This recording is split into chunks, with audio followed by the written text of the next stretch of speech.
Warning! The Stone Age Gamer Podcast includes a lot of bad language. Cover your motherfucking ears.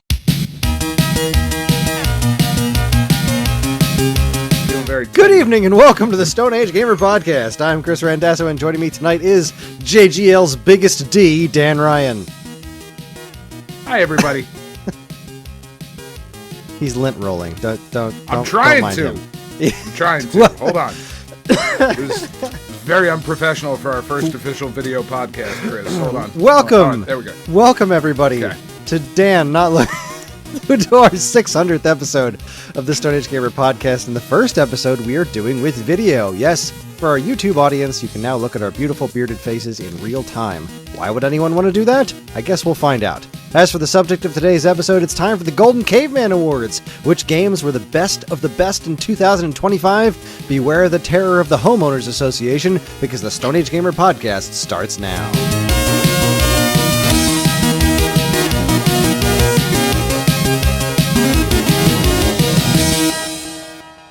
I have a lot of pets. I don't...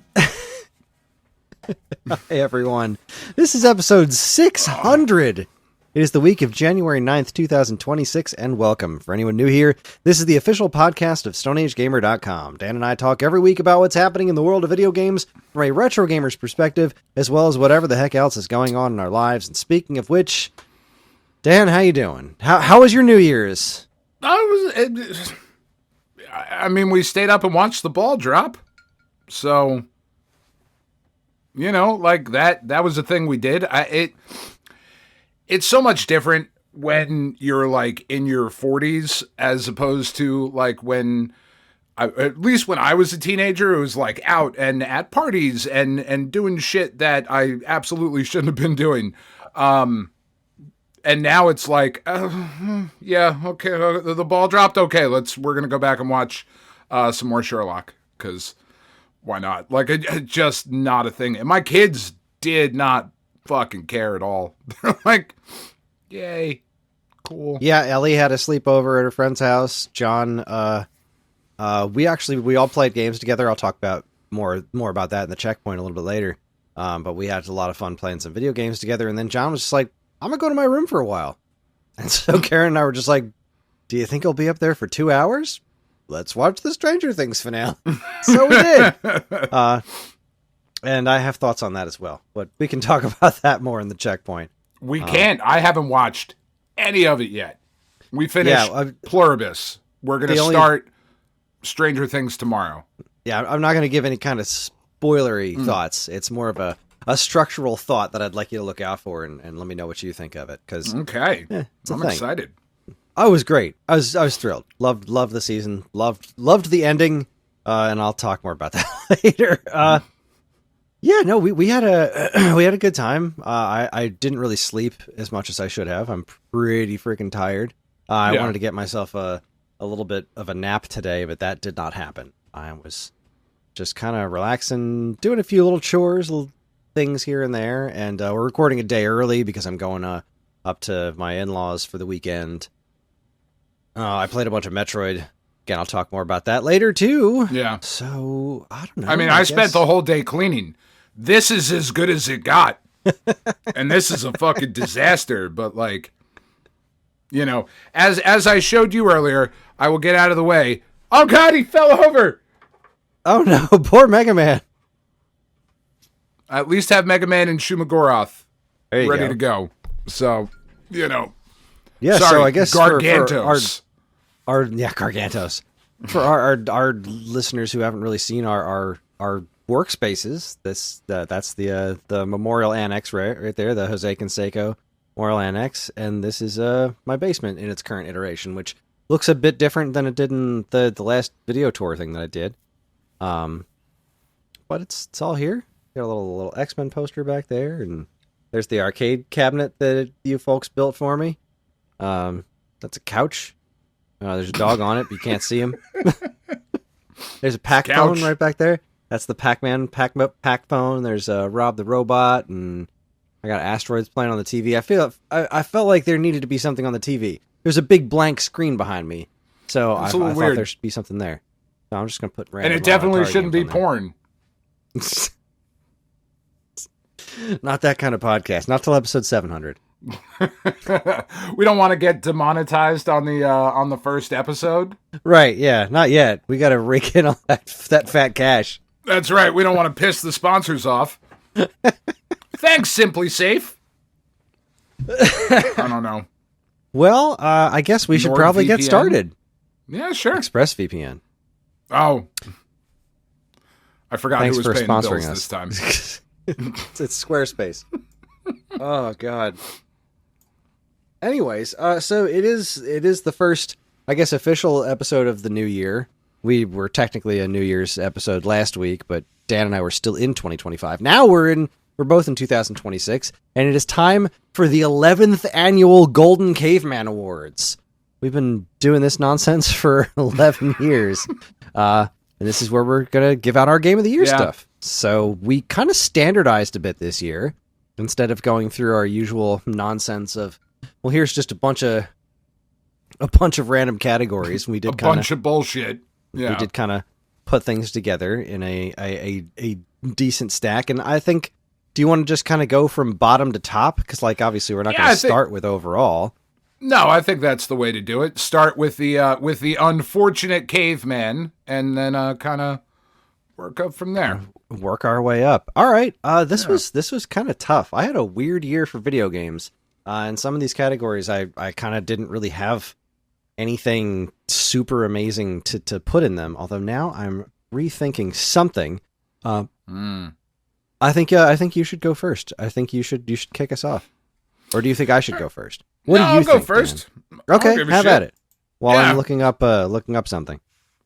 So our first award is the Unfortunate Caveman Award, and this is the award for the most disappointing game, the worst game, the Unfortunate Caveman. And I am awarding this year's Unfortunate Caveman to Nintendo Switch 2 Welcome Tour, because fuck you for charging money for that. That's fucked up. It's bullshit. You should bet it's bad, and you should feel bad. Mm-hmm. Unacceptable. Wow. Same. Really? Yeah, my Unfortunate Caveman is, in fact, Nintendo Switch 2 Welcome Tour. What a, I was angry at this game. I got to review. I was actually excited for it. I really thought that this was going to be, because this is my kind of stupid.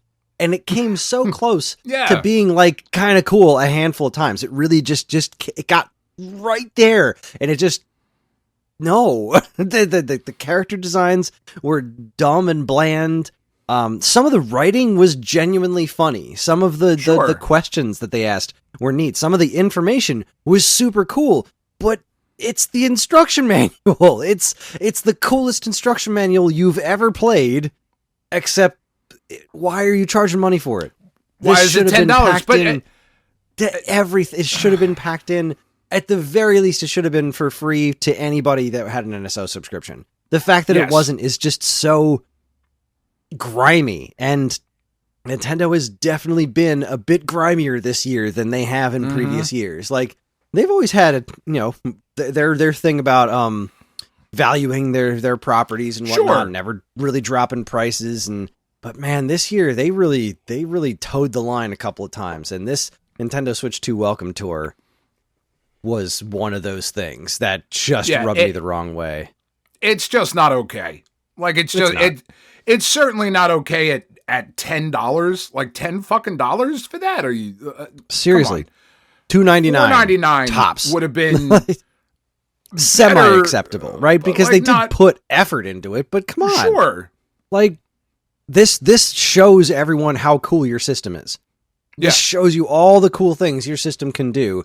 That's the kind of thing that you want to be giving away. And I can't believe here we are all these months later and they still aren't giving it away. They're still charging money for this thing. Like, I'm so curious. But they can't give it away. At this point, you can't give that away. You can't piss off all the people that spent $10 on that thing. Yeah, all 25 of us. Well, no, I don't think. However many it was. Nah, they could totally backpedal and give that away now. I mean, do you see that kind of stuff happen all the time? It's like a game going on sale. Freaking nonsense. For nothing. All right, what's next? What's next? Free. All right, so my Retro Reignited Award. This is the award where we are giving out where a retro property has been brought into the new millennium era, whatever the fuck you want to say it. Somebody's taken an old property and done something new with it, slapped a fresh coat of paint on it, and made something awesome. And my Retro Reignited Award goes to Shinobi Art of Vengeance. That game is fucking dope. I started playing it this week. It just takes everything that was kind of really great about Shinobi and modernizes it, which is exactly what I wanted. Full disclosure, I'm not all the way through it, so I can't 100% say if it feels like Shinobi all the way through, but right now this feels like Shinobi. And I played through the demo, and it's awesome. I hard agree. That is an excellent choice, and if I'd played more of it, maybe it would have gotten mine too. But I really haven't played the proper game. I just played through the demo, which I thought was fantastic. It was a great evolution of Shinobi. It did for Shinobi what Ninja Gaiden Ragebound didn't do for Ninja Gaiden. Ragebound is a phenomenal game. I absolutely loved it, but it's not a great Ninja Gaiden game. It's its own thing. It didn't really feel like a proper evolution of that core Ninja Gaiden gameplay, right? That NES trilogy that this is a sequel to, that was all about, these precision jumps, and, the combat was a very specific kind of way where it's very halted unless you're in midair, and you're constantly getting items and using ninja magic. Right. And this really just kind of went a very different direction with the way it handled things like ninja magic. So it's didn't quite scratch the itch for me as far as it being a proper retro reignited thing, as it were, because it didn't take those core mechanics and modernize them. It just made a really cool new game called Ninja Gaiden.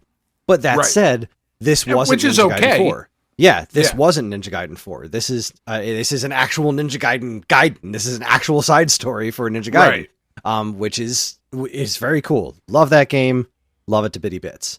So I guess it's my turn. We moving on to my turn. Yeah. My pick for Retro Reignited game of the year would be Breakout Beyond. Okay. I loved Breakout Beyond. I thought it was there's been plenty of reinventions of Breakout over the years, official and unofficial, like from Arkanoid to even, was it a Breakout Recharged, which was also great. But Breakout Beyond, man, I've played through the thing. I think I've played it through to completion like twice this year. It's just so cool. It's, turning the whole thing on its side, I thought was utterly brilliant. The way it matches the music, the slow down mechanics that you can always catch the ball, like not even always. It's still hard sometimes when you're trying to catch the ball, even when you have access to that slow motion. It was just such an immensely satisfying and relaxing game. I think the folks at Choice Provisions did an incredible job of taking Breakout and turning it into something just a little bit different and way more modern feeling than the original. Loved it. Love it. Breakout Beyond's awesome. Amazing. That's awesome. Not something that I got to this year, but not for any other reason other than there's 100,000 things that I didn't get to this year, All right, moving right along. Best new character. So I don't know how you're going to feel about this one, but for me, I thought the best new character was Pauline. I knew that was going to be your pick. DK Bonanza. I just absolutely loved what they did with that character. I thought it was such a smart reinvention of that character and really kind of made her matter in a way that she never really has. And there was just such a sweetness and a joy, and it was just so much fun playing through that game and kind of getting that human perspective in the middle of all this fucking weirdness that's happening. Was just really, really awesome. And I think they just did an absolutely wonderful job with her. Yeah, hard agree. That was, she was it was a coin flip between her and the character that I actually decided to pick, and I'm just being a goober by picking the one that I did, because Pauline, I would agree, is the best new character in just about every regard. I agree with everything you said. She made that game a joy to play through. She was always fun. I loved, how nervous she was to sing. I love all the callbacks to her original character. I still don't understand it. I don't understand why she's a kid, but I'm glad. No, because it doesn't matter. It's Donkey Kong. No, who cares? It's Donkey Kong. Who gives a shit? She's like, great. we're really gonna sit here and argue about the fucking lore of Donkey Kong? I don't give a shit. It was a great character. It was a great game. Yeah. Fuck it. Yeah, it was absolutely wonderful. No, my best new character of this year goes to Barb from Be Brave Barb. Oh, okay. So yeah, I mean, that tracks. This game is it's not the most amazing game you'll ever play. It's not a great game or anything. It has a couple of like pretty tragic flaws, but there are things about it that just resonated with me so much. And you're this little cactus who is like having some emotional problems, and she's going to therapy, and she's got this book of positive affirmations, and the whole game is just you trying to get the pages of your book of positive affirmations back. And I just found this character so lovable. Like it's not that deep or anything. It's very silly. So I mean, obviously Pauline is a more well-written character. Sure. But there was just something about Barb. Like the name, the fact that she's a cactus, the silly thing, like the that's outstanding. Positive affirmations that she wrote, right? Because they were hers that she wrote. They're very specifically tailored to her. So when you find them and like they say these very specific things about her, and they're almost jokes, but not really. It was just, I don't even think it was even intended to be this endearing, but it really was to me. I found the whole thing super, super endearing, and I think she's a wonderful character. I think that there's a lot to be done with this gameplay, but we can talk more about that. That's a different category. As far as the character goes, when I think back to this year, it was Pauline and it was Barb, and I just had to go with Barb because I'm a sucker. Barb and Smash. When? Yeah, Barb for Smash. Never. Barb for Smash. All right. Best new IP. Sorry, I'm jumping ahead. The Golden Caveman for best new IP for me is Ball Pit. What a fucking awesome ass game this is. It is, if you were listening to last week's show at all, you heard me kind of go through a lot of my thoughts on it. And if you weren't, why? Go back, listen to it. It's great. It's such an interesting concept. You were talking about, breakout and whatnot, like just such taking that kind of brick breaking mechanic and turning it into an adventure game kind of, but with all these wild fucking power-ups, like very Vampire Survivors in that respect. There's the town building aspect of it, just all of the stuff that's there. Really, really just thought it was an awesome IP. And I kind of waffled on what to give the best new IP, because there were a couple other games that came out this year that were brand new that I felt were very, very strong, but I don't know that they have the potential for sequels or just more content the way that Ball Pit does. Because Ball Pit can just kind of continuously go on. There's more to do with that. So that's kind of where I was looking at this. The standpoint I was coming from is what leaves itself open to future shit. And Ball Pit's what it is. Game's awesome. Absolutely love it. Yeah, I'm a little ways into it. Not super far. We'll talk more about that later. Okay. I agree. It's a very neat thing. I think I approached this category a bit different than you did, because Ball Pit, I wasn't really thinking about, I don't know, maybe I was. Ball Pit didn't really strike me yet as far as the actual character of it. I love the gameplay, but like there's nothing I've seen so far about its actual personality that I really like. Which is why it didn't even cross my mind as far as best new IP for me. But I haven't spent a lot of time with it yet, so we'll see if that changes. Oddly enough, my best new IP for me was Be Brave Barb. Again, That's not an amazing surprising. game. It's Yeah. I feel like it's getting more accolades than it should right now, but for these very specific things, I thought it did very, very well. The characters that this game set up, I thought were really neat, and there's a lot of potential here, right? The gameplay itself was kind of broken in several sort of ways, but the Right. core of what it was supposed to be, like the weird gravity mechanics of this game, with some refinement, I think a sequel could be amazing. I think you could really build on this and make something very, very special, which is not really Thomas Young's style. They Right. You're usually very, very iterative, and it doesn't need to be sprawling or anything. But I do think that some sort of refinement to this, like the camera angles, the way Barb controls, there's a lot that could be done. This is a very, very clever game because of its weird gravity mechanics. Right.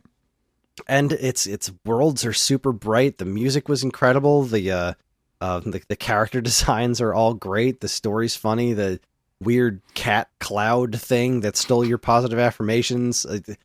The whole thing is super bizarre, but it's really, really cool. It was of all the new properties I played this year or read about this year, I thought that one was the one with the most promise that brought me the most joy. All right. So now we are on to best story. That And, we are. My Golden Caveman for best story goes to a game I literally just started this week. But I love the story. I love the way that it started. I love the kind of simplicity of the story, but the overall impact and the emotion that was delivered just right in the very beginning of the gameplay. And that is Ghost of Yotei. Ghost of Yotei basically is Kill Bill, right? Like she starts off with her list of motherfuckers she's got to go out and kill, and the first one you start with is the snake. And just the way the story is delivered in the game in such a way that it's really kind of like heartbreaking. It's really powerful the way that it kind of pushes you through. As you're playing through the game, you can switch back when you get to certain sections. You can switch back and play through memories, right? So you go back and you're playing Atsu's memories when she was a little kid and things that she was, doing with her family or just all these different things that impacted her. And I found that just such an interesting way to kind of progress the story if you choose to. You don't always even have to go back and play through it that way.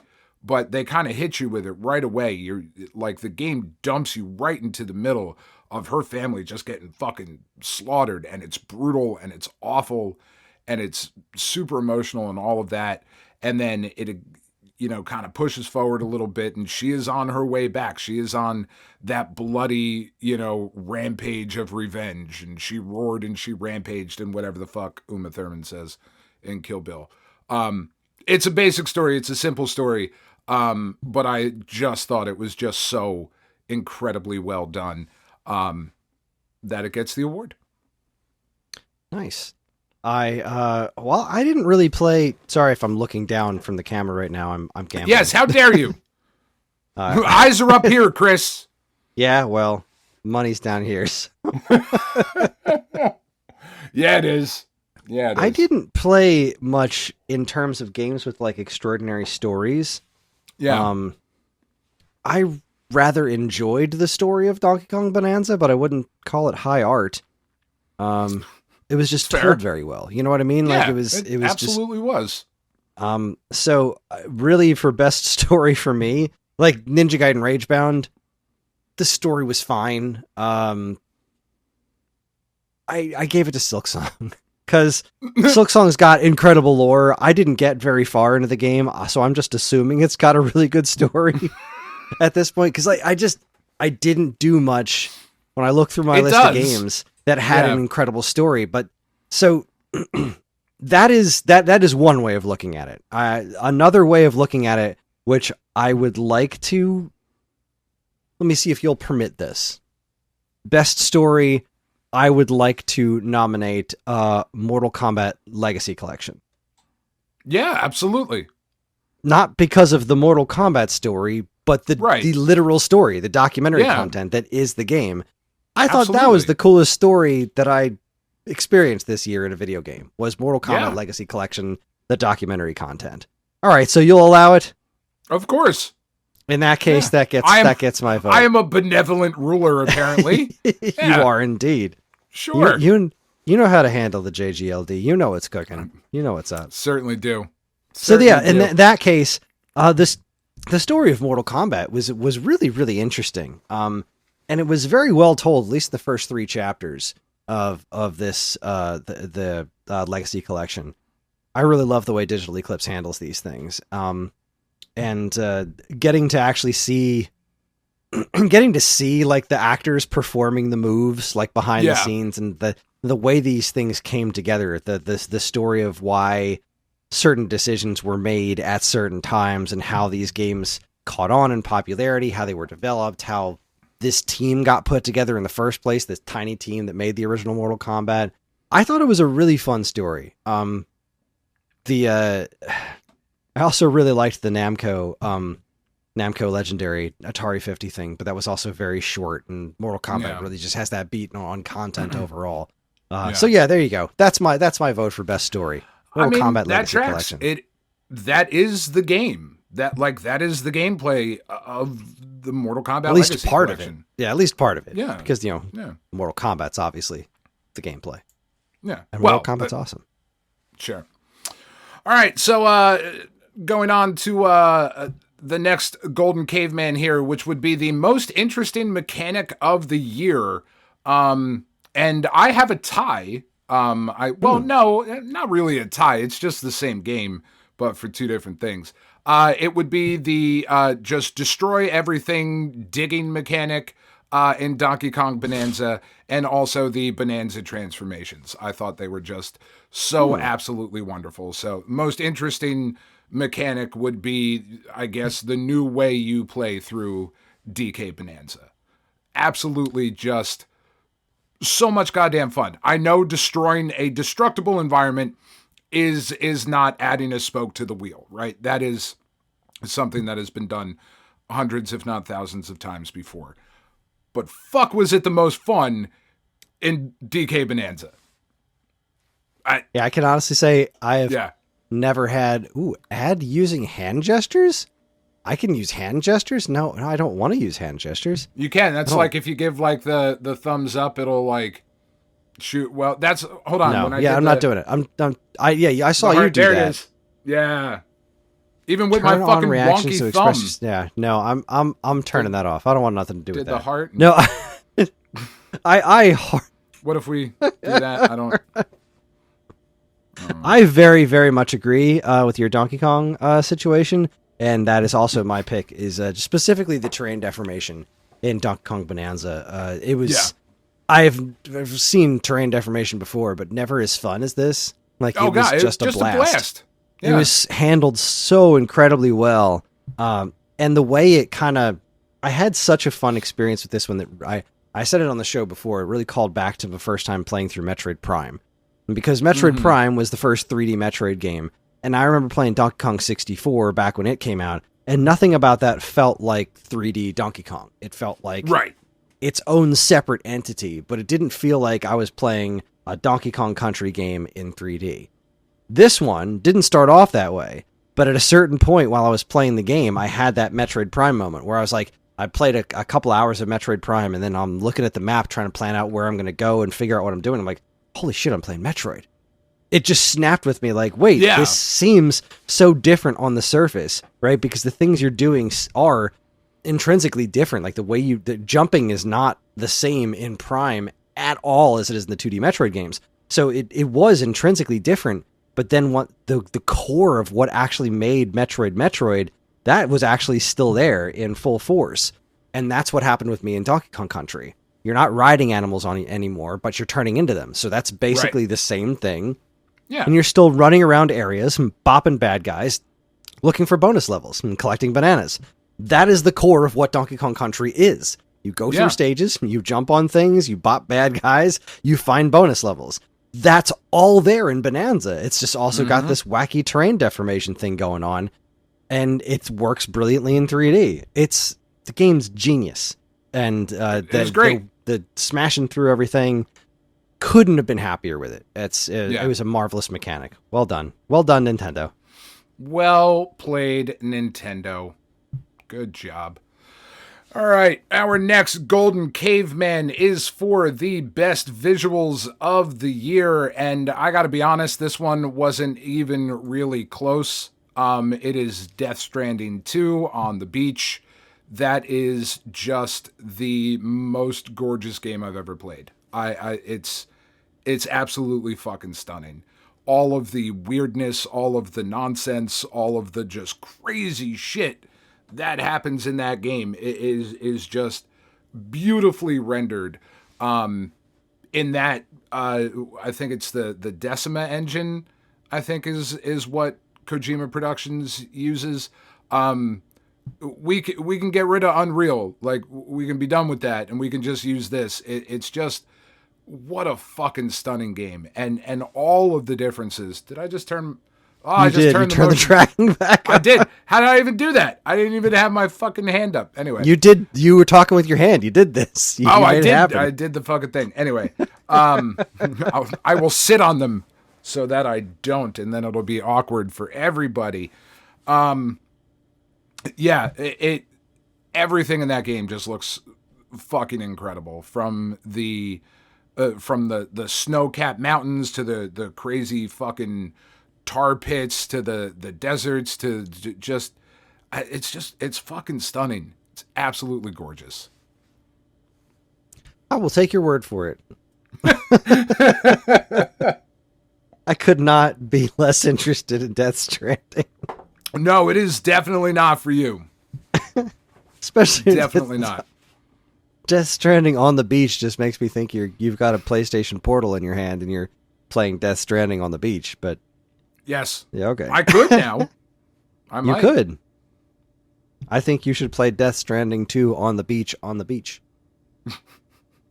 We'll do a podcast from there next summer. It'll be great. All swim trunks edition. Ooh. So I kind of honestly, what I wanted to give this to, I can't give it to because it's not a game. It's just a demo. I wanted to give it to the demo for Final Fantasy VII. Because I just, honest to God, could not believe what I was looking at when I played. You can. No, we'll see what the full game comes out. All right. So that being said, and I'm putting a really big asterisk next to this, because it's not the entire game. It's just most of it. But the most impressed I've been with visuals this year has been Metroid Prime 4. Okay. There are so many things in Metroid Prime 4, like so many environments and so many, you can still tell that this was made for the original Switch. And in fact, the original Switch version is a miracle. It's astounding how good it looks, because this is Retro Studios really harnessing art direction to make something that just looks incredible. And especially when I first started playing the game with like Fury Green, there's just so many times that I've stopped and just looked around, not just to scan things, but like I have just stopped and looked around at these environments. The desert is not one of them. The desert is what it is. It looks fine. It's a desert. It's pretty barren. It could be more interesting. We've been having a pretty fun conversation about Prime 4 in the Discord, and it's really wild because me and Rumblemans, I think we overall have very similar opinions on the game. I'm just enjoying it a lot more than he is. Although I completely agree with all of his complaints. The game's got some pretty big problems, but I'd be lying if I said I wasn't having an absolute blast with it. Like, I wish I was playing it right now. I was playing it right before I came down on the show, trying to figure out where to find how to get these big robot pieces back to a thing. But it's there is nothing I'd rather be doing than this show right now, point. Chris. That's a good point. But that's the kind of kid, podcast host I am. Yeah, that's not me. No, I would rather be No, doing just about you're an anything asshole. else. I hate you.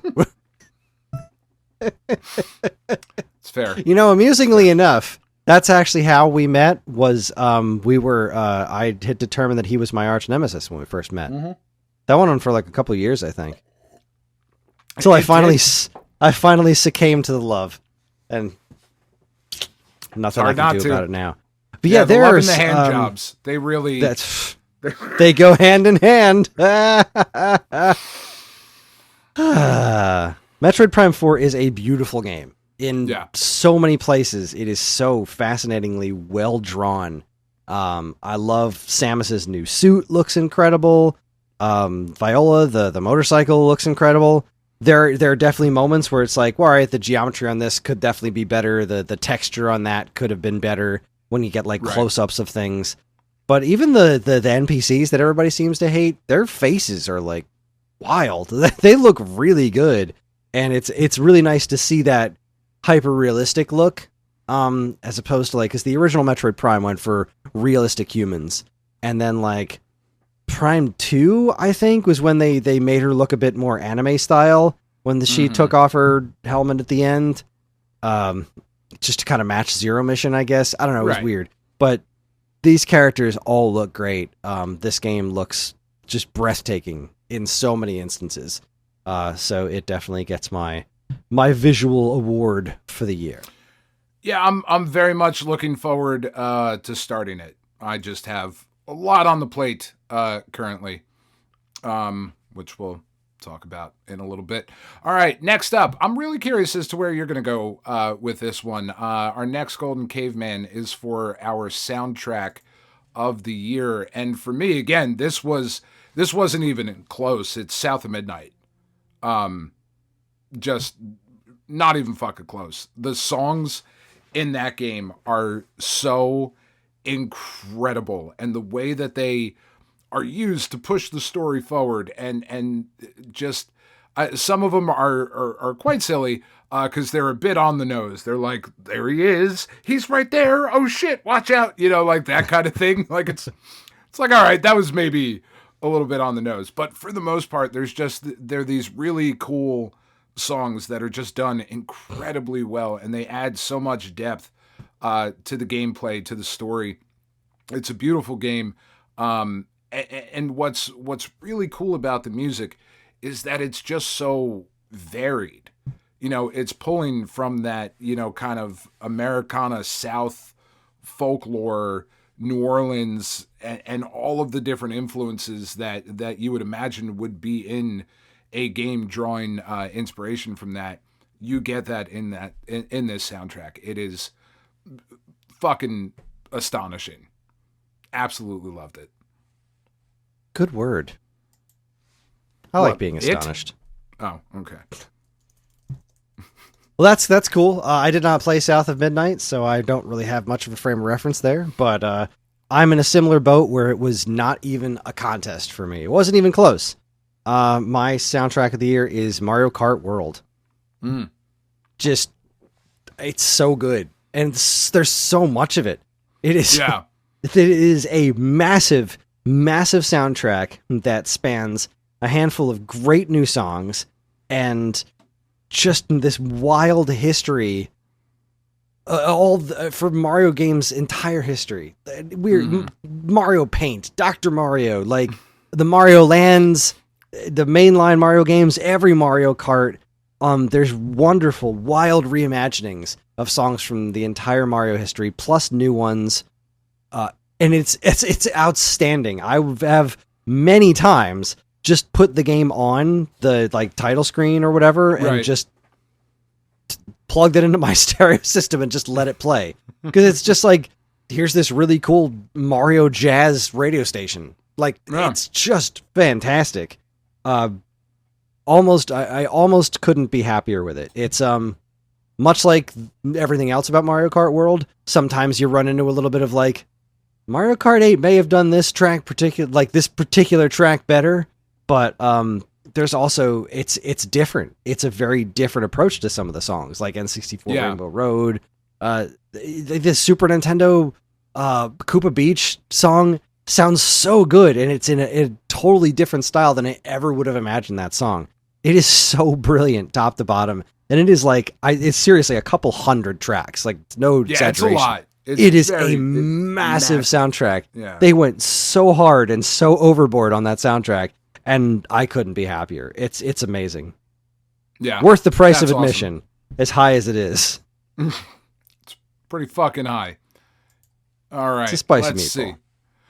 All right, next up, this is a bullshit award for me because I didn't play any collections. But fuck it, collection of the year: Final Fantasy Tactics: The Ivalice Chronicles.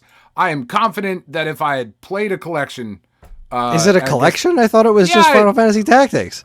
I don't know. Yeah, it is. I just wanted to give it an award for something. But it's not a collection. I know. I didn't have anything else. I was going to do Suikoden. All right, fine. Fuck it. Suikoden. Isn't there a remake remaster? That's the next category. Remake remaster. Okay, well, fuck it. I didn't play any of them, Chris. I don't have anything for this one. Okay, then Dan, here's what you're going to do. You are going to give the award to Mortal Kombat Legacy Collection. Yeah. Okay. Yeah, all right, that's fine. Tell me why. Right, tell me how good it is.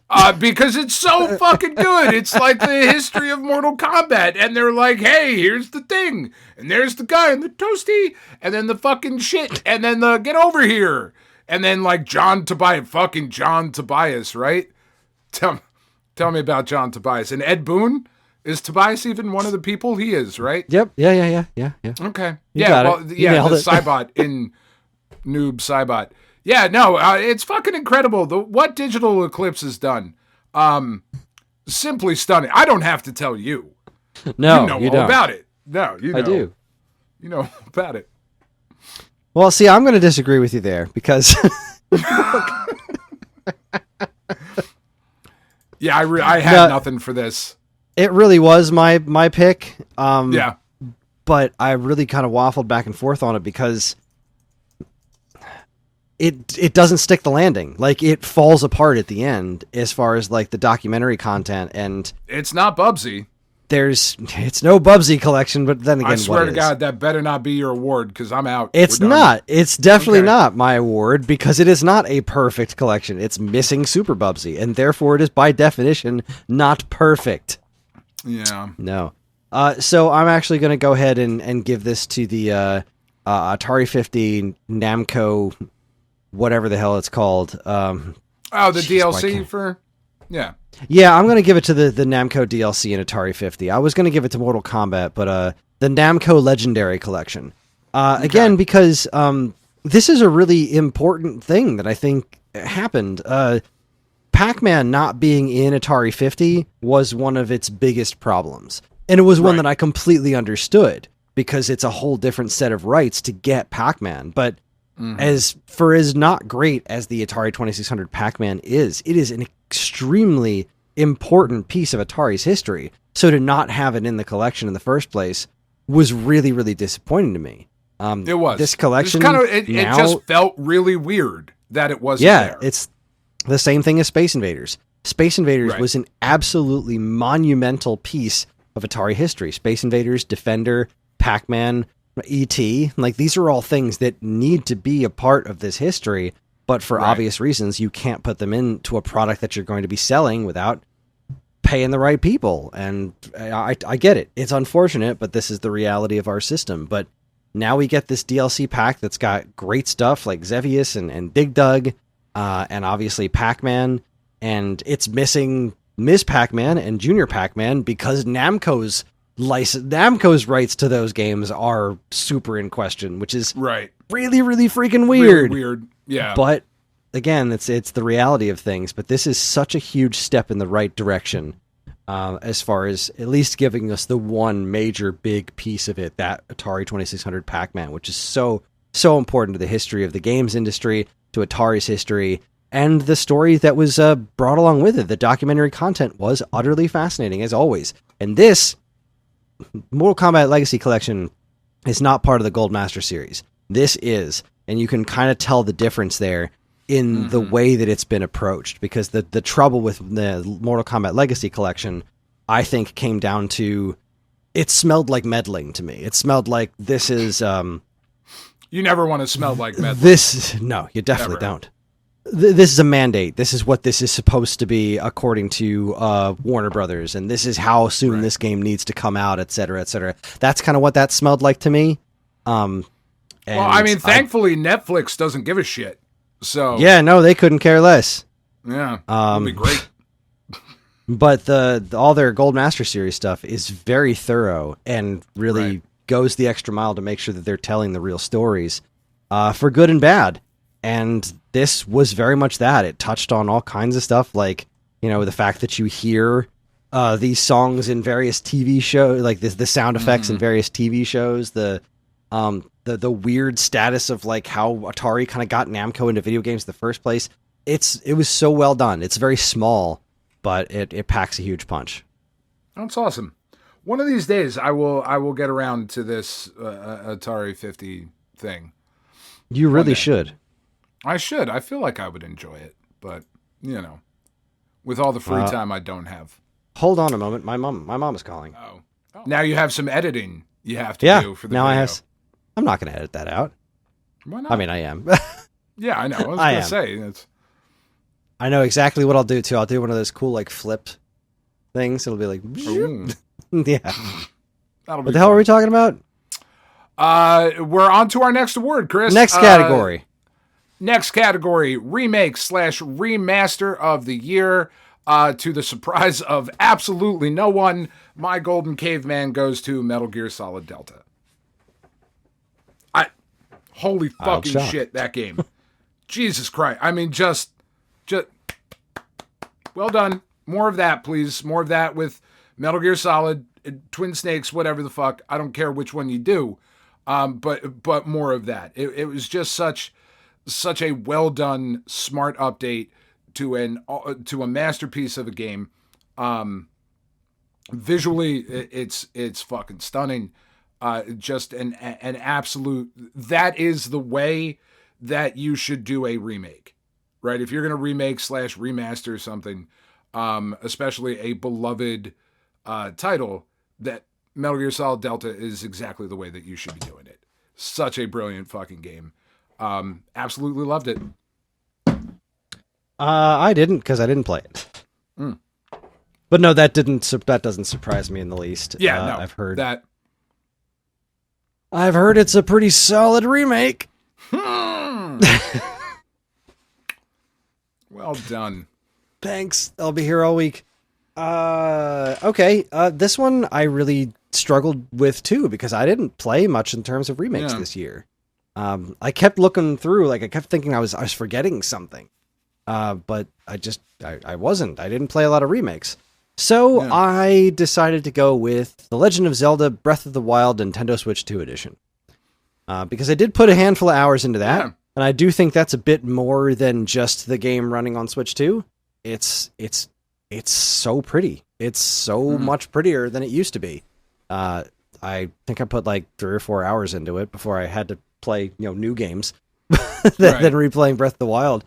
But it felt like it just felt like a new game to me. It felt so much smoother. I mean, the game runs at a solid 60 FPS now, and it's just stunning. Tears of the Kingdom, the same thing, but I didn't really play much of Tears of the Kingdom. I was playing more Breath of the Wild, and holy crabs, it's awesome. So there you go. I'm really sure there were better candidates this year, but yeah. I thought you were going to go with Kirby because the update applies the graphical fidelity to the base game and whatever. Not nearly as big of an update. Kirby was already gorgeous, and Breath of the Wild was already very pretty, but like, hey Hopper, this was the Breath of the Wild upgrade was huge. It's absolutely massive. Whereas Kirby, like it's gorgeous, it's stunning, but it's not quite as breathtaking as Breath of the Wild was. And Kirby was great. I mean, if we were gonna pick a DLC of the year, I'd probably pick that one. I think that's what I picked on the Nintendo Force. That was one of those categories. There's always next year. Yeah. We'll grab 2026 by the JGLD, Dan. Right, by the JGLD. Our next category is Developer of the Year. I kind of went Developer Publisher of the Year. because it's our world. We'd fucking make the rules as we go. But my Golden Caveman goes to Nintendo. Because even though they had some significant misses, in my opinion, this year, Nintendo Switch 2 Welcome Tour and Dragon Drive being among them, they also did put out some really huge titles this year and really, really good games. They finally got Metroid Prime out the door. They got Metroid Prime out the door, DK Bonanza, Mario Kart World, Pokemon Legends ZA. Like, that's pretty fucking good for a year. That's pretty fucking good. So I couldn't really think of anybody else that would even come close to that. Except I know who you're going to say. But, yeah, mine's Thomas K. Young. Yeah. I didn't play any of those games. So he released 3 good games this year. This is a mostly one-man operation. Released 3 genuinely good games. Be Brave Barb, Dunkadillo, and Dadish 4. That's a heck of a feat. With great original music. None of them are these huge sprawling masterpieces. They're all very self-contained, but also they're really fun. They brought me so much joy this year. They were exactly what I needed them to be. They made me laugh. They're video game comfort food. And the fact that there were 3 new games from this dude this year I just thought that was incredible. So he definitely gets my developer of the year. I hear where you're at with Nintendo. I feel like Legends ZA is kind of a point in the negative column for them. My kid seems to like it.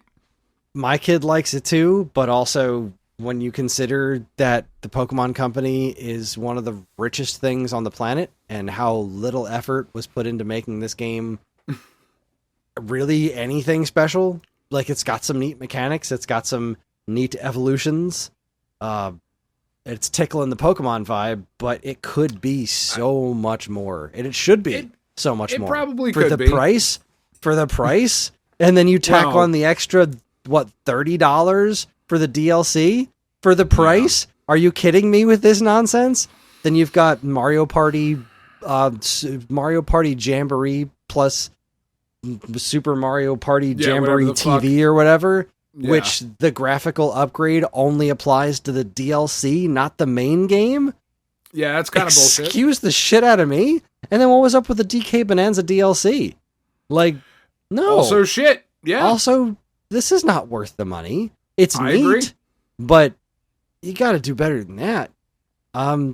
Yeah, they did have some very high highs, but like Dragon Drive, the Welcome Tour, just breaking the price barrier with Mario Kart World, like. If we're being honest, it was rough. You put this category on your list because you wanted to give Thomas K. Young an award. I had to come up with something because I didn't fucking play those games. Fair enough. Yeah. So. No, this is a category I've wanted to do for a while, and Thomas Young jumped out at me this year. I was like, oh, I need to remember to do this year because I like it when you look at like a. I definitely would have given it to like Devolver Digital in past years. You know what I mean? Yeah, like for sure. Yeah, either dev or publisher of the year kind of a thing.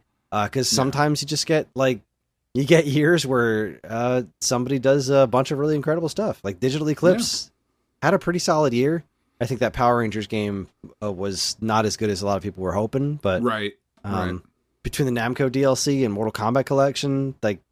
Digital Eclipse definitely was a runner-up, but I think the fact that Thomas Young is such a small indie studio dev, whatever you want to call it, I think that really pushed him over the top for me. Yeah, actually, you know what? Fuck it, I'm taking it back from Nintendo. I'm giving it to Rumblemans. He fucking put out a bunch of games this year. Great. Fuck Nintendo. There you go. All for you, Rumblemans. Rumblemans gets the award. No, you're absolutely right. That's a great pick. Well done. Yes. And if you would like to find out more about that, go back into the archives, find our episode with Rumblemans. It was fucking great. Yeah. It's amazing. Good dude. Anyway. So now we're into the big biggies, Kris. We're into the big biggies. Our next category is Game of Another Year. And this one I guess maybe is kind of a cheat because it did just come out this year. on PlayStation, but it did release last year for Xbox, and that would be Indiana Jones and the Great Circle. This game, it's Indiana Jones, man, and I really, really do wish that it was in third person. That, if this game was in third person, it would be one of the best games I've ever played. The fact that it's in first person and it is still one of the best games I've ever played is really incredible to me. I have two complaints about this game. Okay, two complaints. One is third person. Yes, two complaints. My hands don't fucking work. You've adjusted in fascinating ways. Yeah, this is easier. So first person, I would prefer it to be in third person. That's just a me thing. The other complaint I have is also kind of a me thing, but not necessarily. You have to do a lot of sneaking around in this game, right? Because it's Indiana Jones. He sneaks around and he's kind of stealthy at times. He's not always, action punchy, kicky, shooty. He does that a lot, but not always. But right now where I am, I'm walking around Giza in Egypt, and there's a bunch of Nazis there, and I shouldn't punch the Nazis right now, but they're right. Nazis. So you want to punch them? So I want to punch these them. Guys. It's I feel very GI Robot, Nazis. It's fucking awesome. It really manages to feel so much like an Indiana Jones adventure, right? It feels like a natural part of that canon. The voice acting is really, really well done, even though it's not Harrison Ford. The graphics are fucking stunning. The story is just as nonsensical and bullshit as every other Indiana Jones story. Really, internet. We can talk about that later, but they're all fucking fakakta nonsense. It's fucking great. It's really, really, really impressive. And I'd be really curious to see what your opinion would be. Can't wait. It's coming out on Switch 2. I'm very excited to play it. When it comes out on Switch 2, I hope it plays really well, because there's a lot going on. It is a very pretty game. And it just does certain things. There's certain quality of life things in it that are just so welcome in this type of game. As you're going through caves or catacombs or wherever the fuck you might be, and you have a torch or a lighter, right? So you're walking around and you can hold the torch up, or you can keep it in front of you. I think if you hit L2, whatever, you holds it up so you can see better. That's what I am doing right now. That's not jerking someone off. That's holding the torch. When you walk by something, carrying the torch, huh? That's what, carrying the torch, right? When you walk by another flammable surface, you don't have to then hit another button to light that torch on fire. It's not press square to light torch on fire. He just fucking holds the shit over and lights the torch on the wall on fire, and then you just go on with your day. That sort of non-immersion breaking stuff that is in the game is such a welcome addition that I didn't realize I had missed or wanted, I guess is the best way to put it. It's a really, really incredible game. I am absolutely having a blast with it. Yeah, gets the award for Game of Another Year. Okay. I am looking forward to playing the Indiana Jones. I think it Troy Baker who's doing Indy? Yes. I think. Yes. He does a great job. His Harrison Ford impression is astounding. Yeah. It's better than Harrison Ford. It's pretty outstanding. So I'm really looking forward to giving that a shot. I will say that I didn't play a lot of old games this year outside of the Alphabet Super Series, and as much as I would like to offer Contra Legacy of War, the title, I don't even. It's got to go to Zork. We played it last year. I don't think we played it last year. No, I'm going to give this one to Stray. I played Stray right on. right in the beginning of the year, and that was a really good game. That was a very good game. And I was really concerned that it wasn't going to run well on Switch because the early previews of it made it look like it wasn't going to run well on Switch. But then it wound up running just fine. I had a really good time with it. It was either that or Split Fiction, but I think I liked Stray better than Split Fiction because the writing in Split Fiction kind of made me want to gouge my eyes out. Dialogue in that game was abrasive.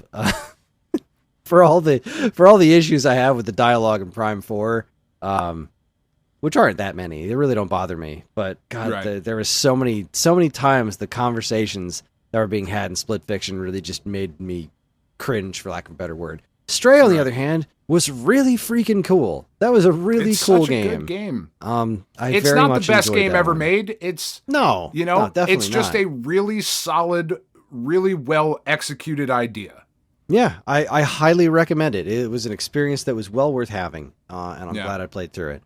Yeah, didn't blow me away like Undertale did, but I gave that I kind of wanted to give that one this year because I finished it this year, but I gave the award last year, which it was so I couldn't really give it 2 years in a row. So I was like, Stray, it's Undertale. Stray will do it. So Stray definitely gets my award. All right. So we've got 3 awards left. So I just want to, for those of you who have been with us for a while, this is not your first rodeo, but perhaps your second or third rodeo. Usually the way that I have done this is I've done an indie game of the year, a non-indie game of the year, and that's kind of been it. And sometimes Kris has felt more strongly about it than other times. So this year we came up with a compromise. We are both going to give an indie game of the year. We are both going to give a non-indie game of the year. And then we are going to say which of those is our overall game of the year. So real quick, before you go that about further, sums it up, right? It does. Yes, that sums it up. I also had a handful of personal categories because I tend to make up categories for awards every year. Should I do those now or should I wait until after we give our big game of the year? Go ahead, do them now. I did not do that, so go ahead and do those now. All right. My biggest bunch of bullshit award, which is an award I have given every year, I think, since we started this. This year's biggest bunch of bullshit award goes to Mario Party Jamboree Nintendo Switch 2 Edition plus Jamboree TV for all the reasons that I claimed before. It's just a bunch of bullshit. Usually I give this to a spot in a game that's complete bullshit. That really makes me angry. But this one, just making me say the words Mario Party Jamboree Nintendo Switch 2 Edition plus Jamboree TV for something that is not worthy of that many syllables can just fuck all the way off. That's right. Biggest bunch of and bullshit. And people award. that had to write that, fuck that. Because there's no good way to abbreviate that. There's not. Yeah. Once again, proving that Mario Party is the biggest piece of shit in gaming. I really like Jamboree. My award for excellence in the field of mediocrity this year goes to Shadow Labyrinth. That might have actually been the biggest letdown for me, if not for Nintendo Switch 2 Welcome Tour, because I really liked the concept and the game itself. While I hate being so angry at it because it tried. It is trying. They really did put some real effort into this. I just don't think they crossed the finish line. They just did. It's not that they didn't stick the landing. It's that I don't think they ever landed. And the game really felt like nothing more than mediocrity to me. It just didn't do it. It's just fine. It's kind of a heartbreaker. Yeah. Let's see. Game that didn't get the attention it deserved. I would give that to Looney Landers. This is from Pixel, the same studio / dev. I'm not 100% sure of the story, but this is the folks behind Donut Dodo and Cash Cow DX. Looney Landers is such a good time. It is on, I think, Steam and Atari VCS. I don't know what else it's on, which might be why it didn't get the attention it deserved. I don't know why this hasn't landed on Switch yet. But it is a blast. It's a super fun game. It's perfect classic arcade action, and I feel like almost nobody talked about it, which kind of breaks my heart. And the last one, game I regret not playing this year, because there's always games that come out in a year that I wish I could have gotten to, that just time and or money does not permit. The game I regret not playing most this year that I'm really looking forward to playing as soon as I get a chance, this is probably where I'm going after I finish Prime 4, is Adventure of Samsara. This poor, stupid game came out the same day as Silksong. Silksong dropped its release date, and they had already picked that date, and they were like, right, look, we picked this date, we're sticking to it. And I think it just got completely steamrolled. I think it looks really neat. I have seen a few reviews on it, and they're kind of mixed. I'm very looking forward to giving it a try. I downloaded it on my VCS. I cannot wait to give it a proper go. It's just kind of a shame that it disappeared in the abyss that was Silksong earlier this year. But there you go. Yes. Those are my personal awards, my personal Golden Caveman Awards. Now back to our regularly scheduled program. Yep, I didn't have any of them. I didn't know we were doing that, but no, I'm just fucking with you. All right, so, man, I got to be honest with you. I really thought the last couple of years, right? I've been very, very confident in what my indie game of the year was going to be, what my game of the year was going to be, right? Spider-Man 2 is coming out. Spider-Man 2 is going to be my game of the year. Like, obviously. God of War Ragnarok is coming out. God of War Ragnarok is going to be my game of the year. This year, very, very surprised. My indie game of the year is not Hollow Knight Silksong. That is my runner-up. Because also this year, Blue Prince came out. And fuck, Blue Prince is incredible. Like, Hollow Knight Silksong is great. But it's more Hollow Knight, which I've already done, right? Which is maybe unfair. It's great. But I've played that already. And Blue Prince is completely different. It was completely new. It came out of nowhere and just absolutely sucked in me, my kid, my wife. We just sat. Roddy couldn't give a fuck because he was like, brain hurt, me hate, that kind of thing.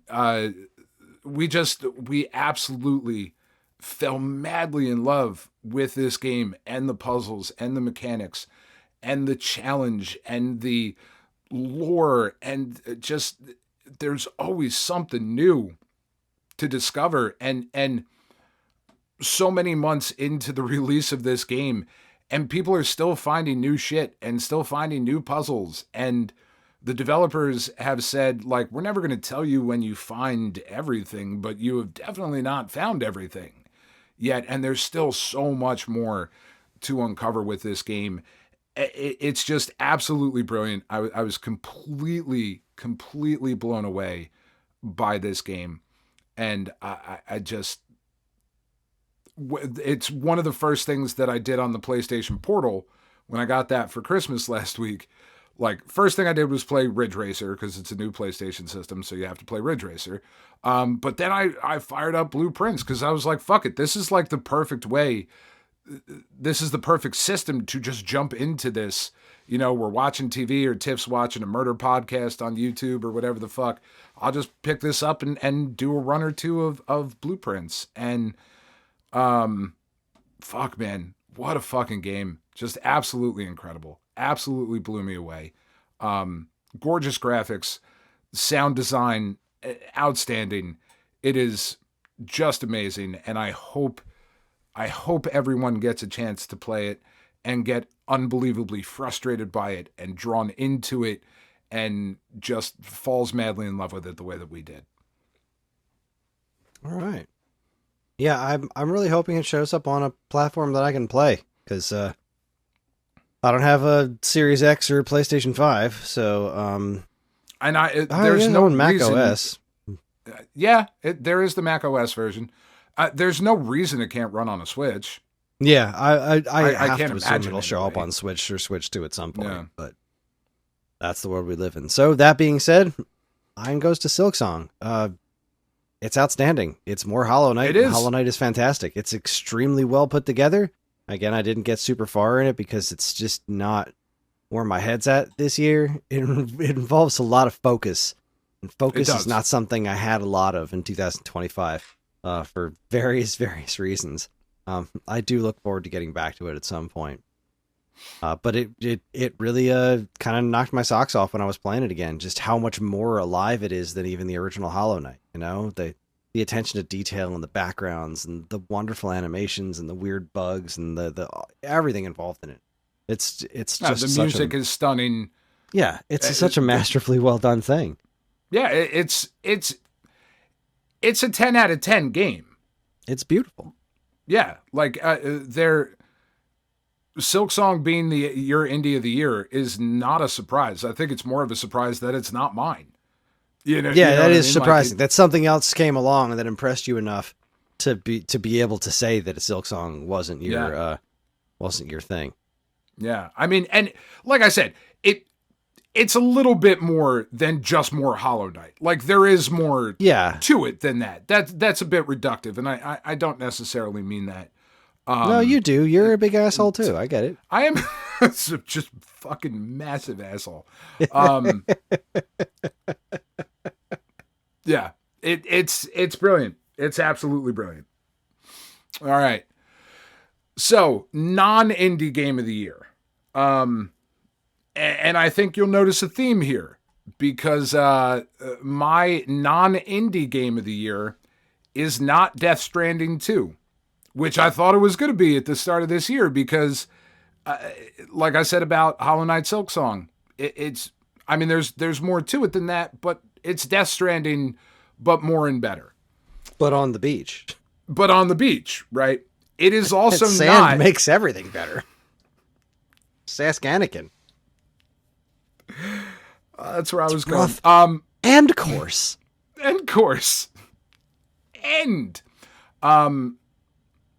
It is also not Ghost of Yotei because that's Ghost of Tsushima, but more and better. But I've already done that, right? And maybe in a different year, had I not just come out of getting the all clear from cancer like I did, and had this not been the first game that I played together with the family, and really all four of us played it together, and it was really the first thing that I was able to do in about a year and a half or so, where I really felt like myself. It's not a perfect game, and I do have some issues with it, but I said at the time, if you go back and listen to the episode where we talked about this game, that it is one of those games that now that we had finished, it's going to go into the rotation with the Uncharted series as something we go back and play year after year because it's short enough and it's good enough and we just enjoyed it so much. And the fact that it is getting released for PlayStation 5 and Switch 2 means that I have an excuse to go through and play my non-indie game of the year, which would be South of Midnight. That game fucking blew me away. That game is just incredible. I think it's important that it shines a light on a culture and stories that very often are ignored in this particular, space in the video game world.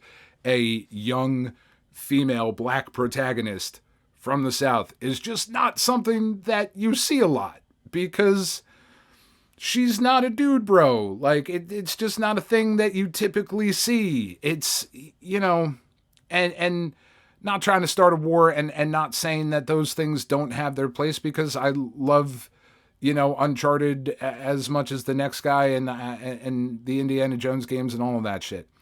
South of Midnight is representative, and that's important. It also is a beautiful game. The stop motion animation style, just the graphics that they went with, the choices that they made, that art direction is so fucking cool and it's so different and so interesting. The story is fucking nuts. It's insanity. in all the right ways that like mythology and folklore and all of that stuff is. The music is incredible. I had my issues with the combat being somewhat repetitive and that sort of thing, but the combat's fucking repetitive and Uncharted as well.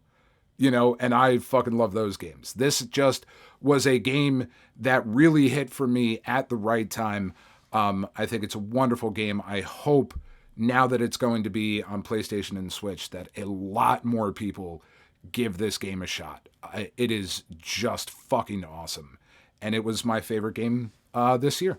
Or non-indie game this year. Okay. I can't say that's terribly surprising. A little bit surprising given the other games, but you've talked about that one in ways that you hadn't talked about the other games, you know? Yeah. So it's on my list now, you know, after you talking it up as much as you did, I'd definitely like to give it a shot. Yeah. Mine, on the other hand, is not surprising in the least. It's Donkey Kong Bonanza. I wasn't expecting to get hit in the feels while playing a Donkey Kong game. Right? But damn if the relationship between DK and Pauline wasn't just the sweetest damn thing. The game looked just looked great. I love the redesign of Donkey Kong.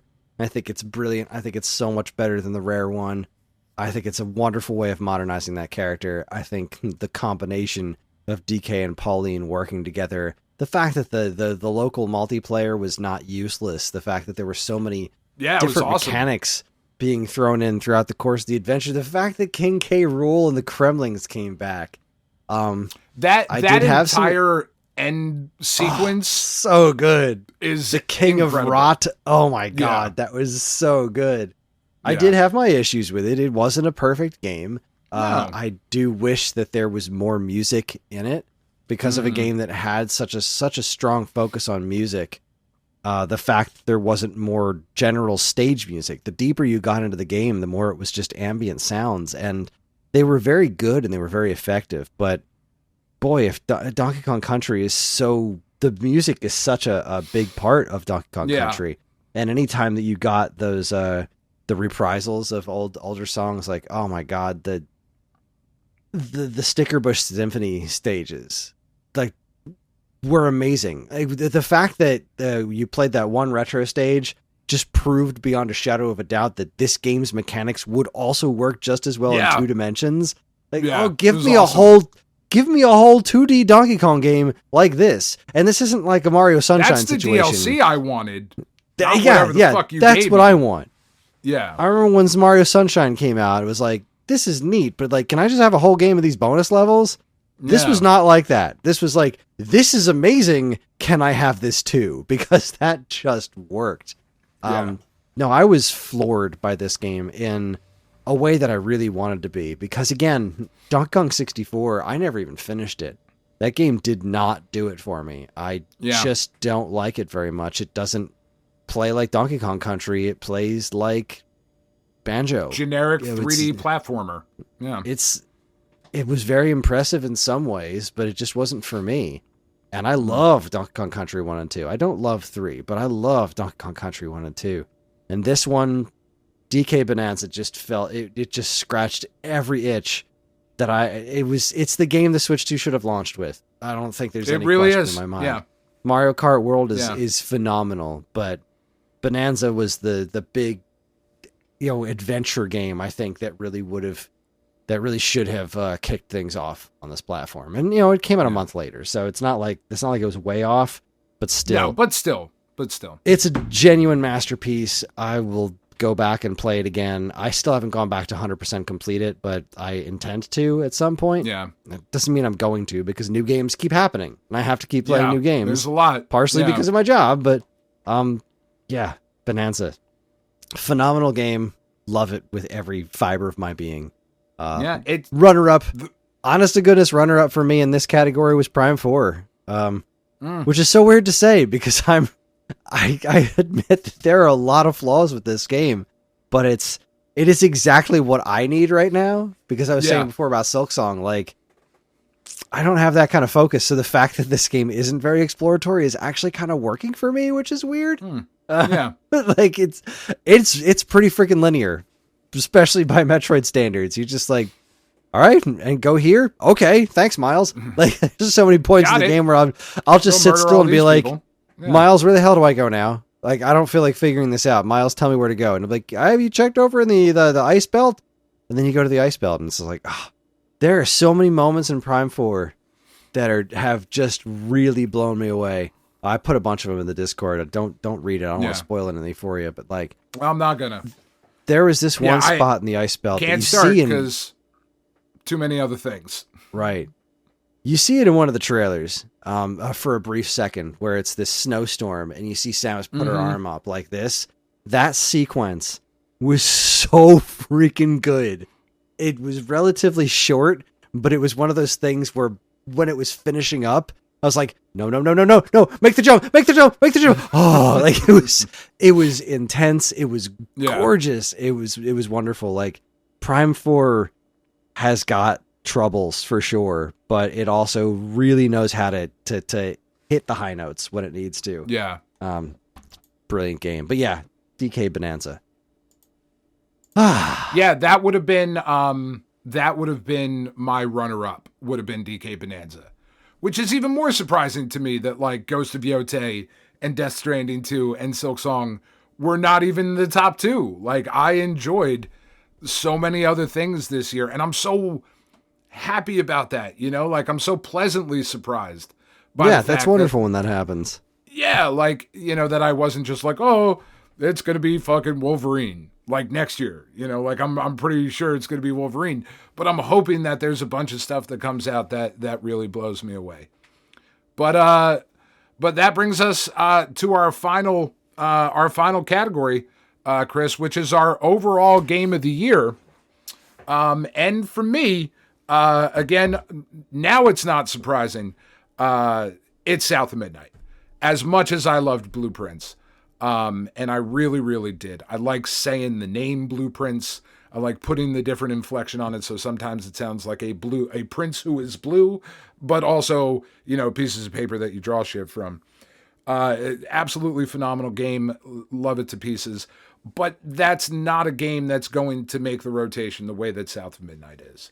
And for everything that I just said, just an absolutely incredible game. Man, what I was saying earlier about why I gave Best New IP to Ball Pit is because with something like Blueprints or with South of Midnight, I do feel like, even though these were great new IPs, I feel like they might kind of be a one and done thing. There's a lot that you could do with South of Midnight, but I don't think there will be any more of it, which might be a bummer. Maybe they could take the story in a different way. Like, you'll see once you play it, kind of where the story leads into, you know, other things that could happen. But I really feel like these are kind of one and done things. So that's why I kind of pulled back and went with Ball Pit there, because South of Midnight really was just, I could have basically given a bunch of the awards to set like Best New Character, fucking Hazel Flood, you know, Best New IP, South of Midnight, Best Soundtrack, South of Midnight. Like, it could have just been South of Midnight all the way up. That's how much I fucking love this game. Well, I love that you love it so much. Well, there you go. I hope you love it too. I really do. I don't know if you're going to. I don't either. I can't tell the future. Man, I hope you do. Well, mine is, I guess, well, I'll Mortal Kombat Legacy. Got it. Mortal Kombat Legacy. No, I got to do my lead up, right? Because I do this. I think I do this every year. Sorry, I'm getting a bunch of messages from Nintendo Force because the Mega Man Robot Master design contest is over in a few hours, and I haven't put one together. So, but everybody's putting theirs in the Nintendo Force chat, because we're going to publish them in the magazine. So I'm going to draw something, but I haven't figured out what yet. But anyway, I do this every year. I read all of my Game of the Years to lead up to the 2025 one. Going all the way back to 2014, our first one back in 2014. Fuck, I don't 2014, NES Remix 2. 2015, Super Mario Maker. 2016, AM2R. 2017, Breath of the Wild. 2018, Celeste. 2019, Horizon Chase Turbo. 2020, Animal Crossing New Horizons. 2021 Metroid Dread, 2022 Atari 50, 2023 Sea of Stars, 2024 Gimmick 2, because I'm a friggin' lunatic, and this year's Golden Caveman for me goes to Donkey Kong Bonanza. Big surprise, but holy crabs, that game was awesome. Yeah. Brought me much joy. It was so well done. It's everything I could have wanted out of a 3D Donkey Kong. You know, we finally got 3D Kirby. Now we got proper 3D Donkey Kong. Now, if we can get proper 3D Kid Icarus, we'd be good. We already did. Uprising was amazing. It is. But I mean proper in where you can actually play it and not look and feel like an asshole. Yes, I would very, very, very much like to see Kid Icarus Uprising on my TV in high definition graphics, but that's right. A man can dream. Well, there it is, everybody. Big congratulations to all this year's winners. Yes.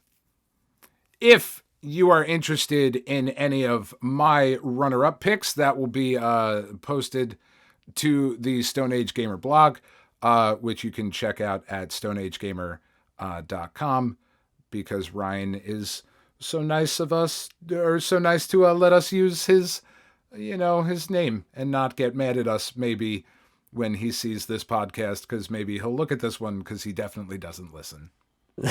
Right, he's gonna tune in. He's like, shit, I didn't know you guys were so ugly.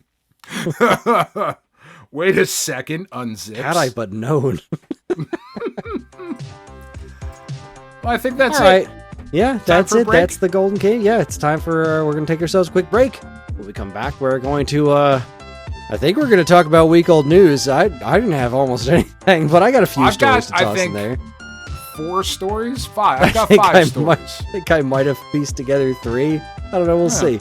You're listening to the Stone Age Gamer podcast from Geekade.com. Stick around.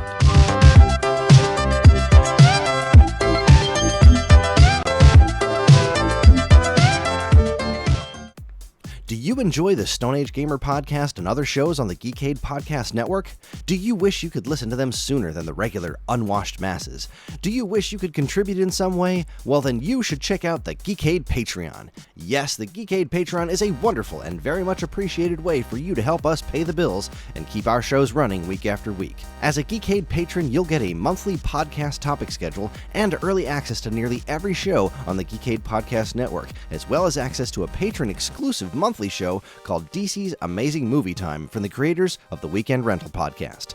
So head on over to patreon.com/Geekade and become a loved and appreciated member of the Geekade Patreon team and get early access to shows like the Stone Age Gamer podcast, this week's episode, Turning Tracks, and a whole lot more. See you there. All right, everybody, we're back, and my camera's not being weird anymore. We figured out the strangeness. My camera was trying to autofocus every time I moved my head, and I didn't really notice it. And Dan pointed it out. Well, we downloaded an app, and it fixed the problem, and now I'm not freaking out, everybody. So now the only thing that's weird is how shiny my forehead is. So nothing I can do about that. Male pattern baldness is a thing. That's right. Well, now that we've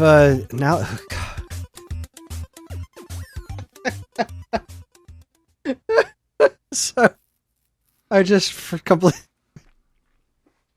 We were talking about the Mega Man Robot Master contest, and now I have to come up with one. And I was trying to think of a name because the character has to have a long suction arm. So I did a Google search for vacuum cleaner attachments, and I just opened up this window, and it just says crevice nozzle on it. It's so funny. Crevice nozzle man is a bit of a mouthful, but crevice nozzle man. Yeah, that's not bad. I like it. That's good. It's better than hand job man, which is what I was going to suggest. Oh boy. Well, with that means it's time for my favorite segment, my favorite segment, your favorite segment, everyone's favorite segment. Strap yourselves in for Week Old News. Welcome to Week Old News, where we talk about all the news that was new a week ago. Dan, talk to me. Our friends over at Gizmodo report that there is a new doohickey. A doohickey, you say? I know how much you like a doohickey. There had previously been a doohickey made by this company, Epilogue, called the GB Operator, that would allow you to play Game Boy games on your computer. Right? Pretty cool little device. They are now, they have announced that they will be shipping a similar product that will allow you to play your physical NES games directly on your PC. Wow. Yeah. Wow. That's pretty I cool. like that. Yeah. Yeah. There was a Retroad. We used to carry the Retroad at Stone Age Gamer that would allow you to rip your own NES games and do that kind of jazz. But alas, we haven't been able to get those in ages. This is pretty cool, though. Plugs into your PC, and you just play your physical cart right in the right there on this little thing. It's pretty cool. That's fantastic. Yeah. Let's see. My first story is Nintendo Life. Says feature, who is Devin Pritchard? Meet the next Nintendo of America president stepping into Bowser's boots. So Doug Bowser is no longer the president of Nintendo of America, and now we have a woman named Devin Pritchard. And as of today, right? Yeah, as of today. We're recording this on January the 1st. 1st. Yeah. Yep. Let's see here. Well, I'm trying to find where it actually goes with, let's see, why is it important to know? Well, because it follows a similar pattern to what we've seen with NOA's presidential promotions in the past. Let's not forget both Bowser and Reggie's NOA careers started in the sales and marketing departments, of which they were both vice presidents, and Kimishima came to the role off the back of his work in the Pokemon and in Pokemon finances. If you want a new NOA president, you look to the internal marketing and finance departments first. So let's see, Pritchard joined Nintendo of America in 2006, heading up the subsidiary's legal department as its presidency changed from Tatsumi Kimishima to Reggie Fils-Aimé. She would go on to take leadership roles in the company's marketing, business affairs, and publisher relations sectors before landing her current title of NOA's Executive Vice President of Revenue, Marketing, and Consumer Experience in 2021. So, I mean, she certainly sounds, she's a Pikmin fan, so that's cool. She sounds like she's up to the task. I can't say that I liked Doug Bowser's tenure as much as Reggie's tenure. We have it certainly seen wasn't Nintendo. as fun. It wasn't quite as fun. Doug Bowser just clearly wasn't as comfortable on camera as Reggie. I'm very curious to see what Devin Pritchard's going to be like. I hope she winds up being a bit on camera. I hope we start seeing a little bit more personality. I hope with all of my heart that somebody at Nintendo starts really pushing back on its overly business-focused current situation, right? Because it's not like the magic of Nintendo is completely gone. It's not like they're not still making games like Donkey Kong Bonanza and Mario Kart World that have that sense of wonder to them. I mean, heck, we just had Super Mario Bros. Wonder, which was amazing. Like, right. The company is still making those kinds of games. This company's still making weird risks with stuff like Dragon Drive, which was not good, but you know what? I give Nintendo kudos for taking a swing. I don't know what they were thinking, but they had an idea and they said, screw it. We're going to make wheelchair basketball, but we're not going to let anyone say wheelchair, and it's just going to use double mouse controls. That's okay. That's a move, but you know what? It was a weird move. It wasn't something that you would have seen coming. That was weird Nintendo, for better or worse. And in that instance, just had to be worse. But I want to see more. I want to see a similar Reggie personality, right? Because Reggie was the one who fought to put Wii Sports in with every Wii, right? And Reggie had opinions on things. Reggie was the one who stopped Disaster Day of Crisis from getting localized, which, you know, I don't think was a very good idea, but he had an opinion on it. He thought that the game wasn't up to the standards of something that Nintendo of America should publish, and so they didn't. That's the kind of stuff that I want to see. I want to see somebody with a real opinion on things, and I want to see somebody who really wants to move Nintendo of America in the right directions. And not that Doug Bowser did a bad job, just he wasn't a different job. Yeah, a different job. He wasn't what I'm looking for in a Nintendo guy. And I guess that's kind of where we're at. Nintendo is riding really high right now. For Nintendo Switch 2 has been, despite a lot of weird decisions, has been obscenely successful so far. Like record-breaking successful so far, which is a shock to me. I really didn't think it was going to go as well as it is. But here we are. What do we know? Yeah, what do we know? I hope to see more risk, more strangeness. I mean, we are going to get a new Rhythm Heaven at some point, so we'll see. Yeah. But congratulations to Devin Pritchard. Nintendo of America has a new president. Yeah, whenever you want to come on the show, Devin. Come on. We're happy here for you. Happy to have you. Yeah. Yeah. Doesn't even have to be video. We did 599 without him. We'll be all right. Yeah. Our friends be a square. Yeah, that's fine. Our friends over at Bleeding Cool report that CD Projekt co-founder Michael Klasinski has acquired Good Old Games, or GOG. So this is the co-founder of CD Projekt, famous for The Witcher and Cyberpunk. He has fully acquired the DRM-free PC gaming platform GOG. It will now operate 100% independently, continuing their commitment to having DRM-free ownership of the games that you purchase on their platform, which is really kind of awesome. Good Old Games has been operating under the CD Projekt banner for a number of years now, but with this purchase, they are now moving 100% independent. So will they stay the kind of bastion of DRM-free, you own the thing you buy gaming that they are currently? We shall see. That seems to be the indication. I think this is ultimately a good thing. Unfortunately, Good Old Games is just not... It's not the platform that Steam is, right? Nothing is really ever going to be what Steam is. And Steam has its own issues with, there's been a lot of stories last year with censorship and games getting pulled and all of that sort of thing. Because they are a corporation, and corporations are not your fucking friends, as we've said plenty of times on this show.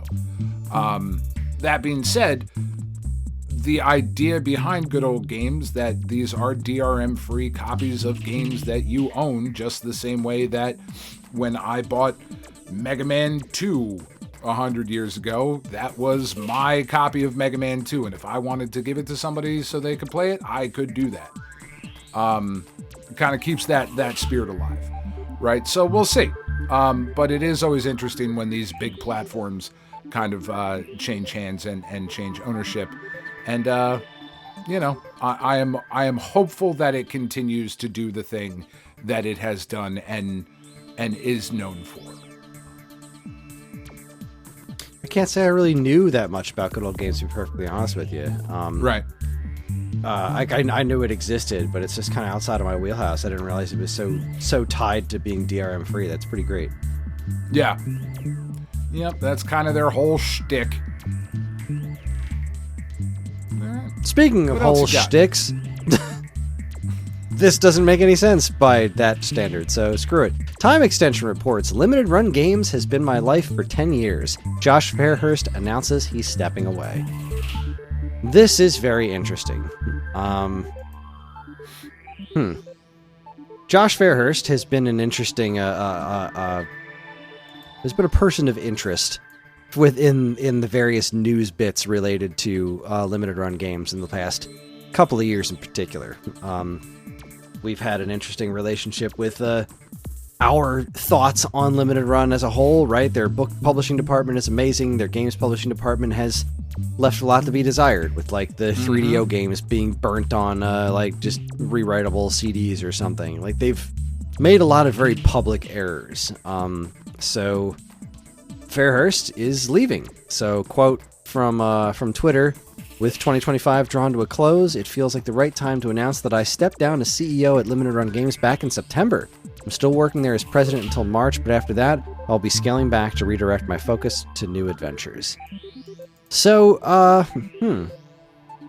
don't know how I feel about that. I would very much like to see Limited Run under new leadership, because I think as a company, they've got a lot of good. They've done a lot of good.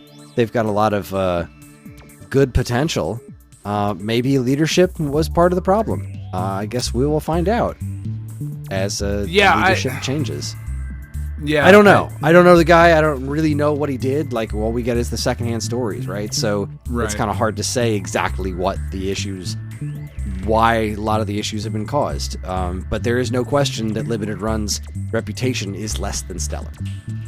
Yeah, and certainly has taken a hit over these last few years, where at one point Limited Run was like, oh, thank God we have a company like Limited Run that is making these, physical products for games that would never get yada, yada, yada.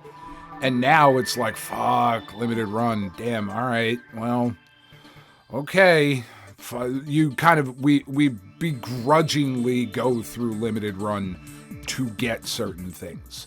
And there is some stuff that they do that I'm genuinely very excited about. I am incredibly excited about this Jaws game that they are doing. Oh, yeah. Like, what the fuck is that going to be? And it's because of the size of that company and the cachet that they have, I think, anyway. I don't fucking know, but I think it's because of who they are as a company that they can do something like that, right? Where they're not just publishing a modern port of the Jaws NES game, but they are adding to it. So,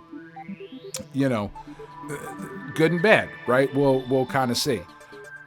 You gotta hope that this leads the company in a positive direction, right? Because it really can't get much more negative for them before people kind of turn on them whole cloth, which is not what I want to see. Anyway, for whatever that's worth. Let's see. Also from our friends over at Bleeding Cool, the Sleeping Dogs film. A game franchise that I'm a little bit familiar with. Never really grabbed me the way that I know it's grabbed a lot of people. But the Sleeping Dogs film has finally found a director. So Sleeping Dogs has been in development. It was announced in 2017. And Simu Liu is attached to star in the movie. He of Shang-Chi fame. He has announced on, I think it was on X, that Timo Tjahjanto will be directing Sleeping Dogs. Not a director that you know, Kris, because he has done mostly horror things. So definitely not stuff that you're necessarily familiar with. But the segments of the VHS movies of his that I've seen, he did a segment in VHS 94 called The Subject. He did a segment in VHS 2 called Safe Haven. Those were both pretty cool. He did another movie that I've seen, at least I think I saw this one, called May the Devil Take You 2, that I liked quite a bit. I'm just looking at his IMDb list. I didn't realize it was a sequel. Maybe this isn't the one I'm thinking of. I don't know. This has been a fun ride. Yeah, it's anyway. I've definitely seen his VHS stuff. It is an interesting choice to take a horror director and kind of put him on to Sleeping Dogs, which, from what I know, maybe I'm wrong, but I don't believe that is a horror game. So, look, more video game stuff getting made is awesome. More video game stuff getting made that is of a high quality is obviously what we're looking for. Simu Liu, I think, is a really good actor in all of the different things that I've seen him in. He's very passionate about this project. He really, really wants to get this made. So I am hopeful that we end up with a cool movie and not just it was pretty good for a Sleeping Dogs movie. The game was better, but it was pretty good. I hope that this is just genuinely a good movie. Yeah, same. I mean, I could be convinced to see it. I didn't care about Fallout at all. I've never played a Fallout game, but damn if that show ain't great. Can't wait to start season 2. Still haven't started it yet. We were finishing Stranger Things, but yeah. So yeah, count me in. I also think Simu Liu is pretty good. I really liked Shang-Chi, and I can't believe there hasn't been a sequel yet. It's kind of ridiculous. But speaking of actors, Go Nintendo reports the voice of Batman in Lego Batman Legacy of the Dark Knight is, quote, petrified but humbled by the opportunity. I just thought that headline was cute. I didn't know that it was a different person. So, let's see. The taking on the role of Batman this time around is Shai Matheson, who gamers may recognize for his roles in titles like Final Fantasy XVI and Xenoblade Chronicles 3. The quote says, first of all, in voice, Kevin Conroy is the go-to, the greatest of all time. So it's very scary. He adds that he is, quote, petrified to join this list of people that have contributed their voice and their acting talent to this game and to this character. I'm unbelievably humbled to be doing it. I feel like a competition winner just to be involved. That's just wonderful.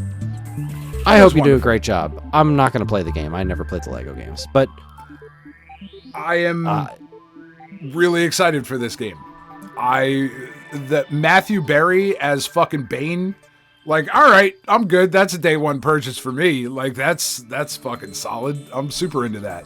Not to mention that we've just really liked all the Lego Batman games, and you know they're fun and easy to play with the family and all of that. But I love that this appears to be going through like the entire legacy of the Dark Knight, right? That's the fucking title of the game, Dark Knight Legacy. So if they can hit all of those different beats and do it with the kind of charm and fun that the Lego franchise usually does, I think this will be probably not my game of the year for 2026, but it'll probably end up being pretty high up there. It'll be your Lego game of the year for sure. It'll be, yeah, 100%. So this story, Lego South of Midnight gets announced next week, and so in this story, I found so odd. This is the last story I have. Also coming from our friends at Bleeding Cool. The legendary 80s controller, the QuickShot 2, is receiving a modern upgrade. So the QuickShot 2 is a joystick from the 1980s. It was a Commodore 64, Spectrum, Amiga. You know this controller. You have seen this controller. I am relatively confident that most of us have used this controller. So anyway, the QuickShot 2 will be re-released as the QuickShot 2, but with all capital letters this time, which is fucking great. Totally different animal. Yeah, completely different. It is a mini console, right? So it's going to come pre-programmed with PC games. It's going to have a USB hookup.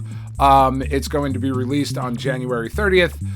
It is going to be $40. This is so fucking stupid, but I just love this controller. This article has no mention of what games will be coming with it, which is probably not a great sign.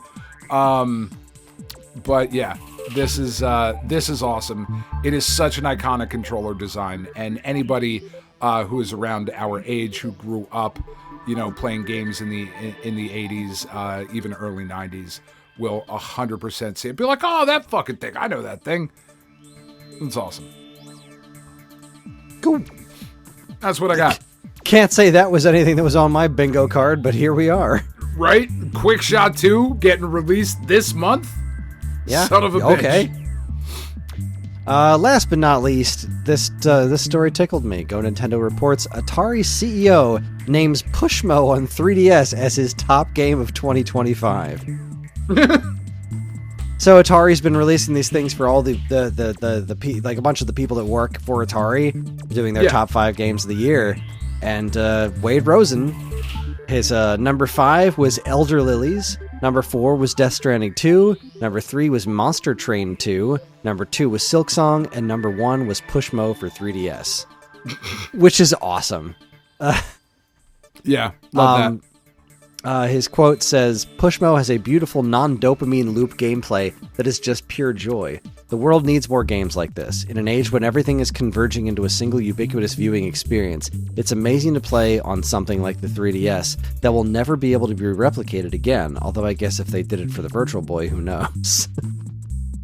Now, the Pushmo, there was Pushmo on, I don't remember what the specific Wii U one was, but Pushmo doesn't actually need to be in 3D, but that 3D experience it's pretty difficult to replicate. It is a 3DS game. And Pushmo is a wonderful, wonderful little thing. I really loved those games, and I'm sad they stopped making them. I really hope they release some sort of Pushmo collection, because those games are evergreen. They'll always be fun to play.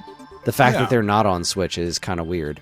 But the fact that Wade Rosen got around to playing a new 3DS game this year that he hadn't played before, and it was Pushmo and wound up being his favorite game of the year, I think that's pretty darn cool. That's pretty darn cool. I continue to like Wade Rosen being in charge of Atari. I genuinely like the decisions that he has been making and the company that the direction that company tends to move in. And that's it for week old news. It was a pretty light one because it's this time of year. There's just not a lot of big industry stuff happening right now. We'll get back into the swing of things soon, I'm sure. So with that, we're going to take ourselves another quick break. When we come back, we're going to check in with the checkpoint, talk about what we're doing, talk about our New Year's, and who the heck knows what else. You're listening to the Stone Age Gamer podcast from Geekade.com. Stick around.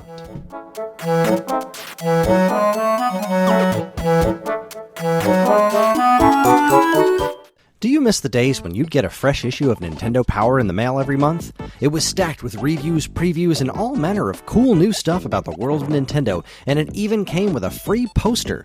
Well, you don't have to miss those days anymore because Nintendo Force is here.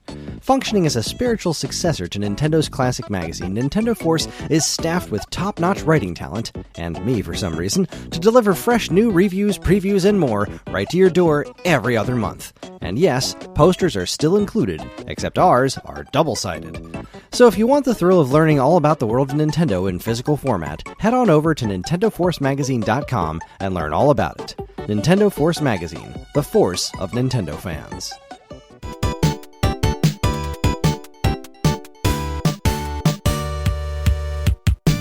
Alright everybody, we're back. This is the last part of the show, which means it's time for the checkpoint. Checkpoint! This is where Dan and I, look at Hopper's ass. Oh. Where's that boy? Sorry, I didn't have my camera up. I was looking at my notes. See back there flopping around? What are you doing, bud? I just, he was just showing his dog ass to the world. When I got a dog, I didn't really think that I was going to be spending so much time looking directly into its asshole, but that's...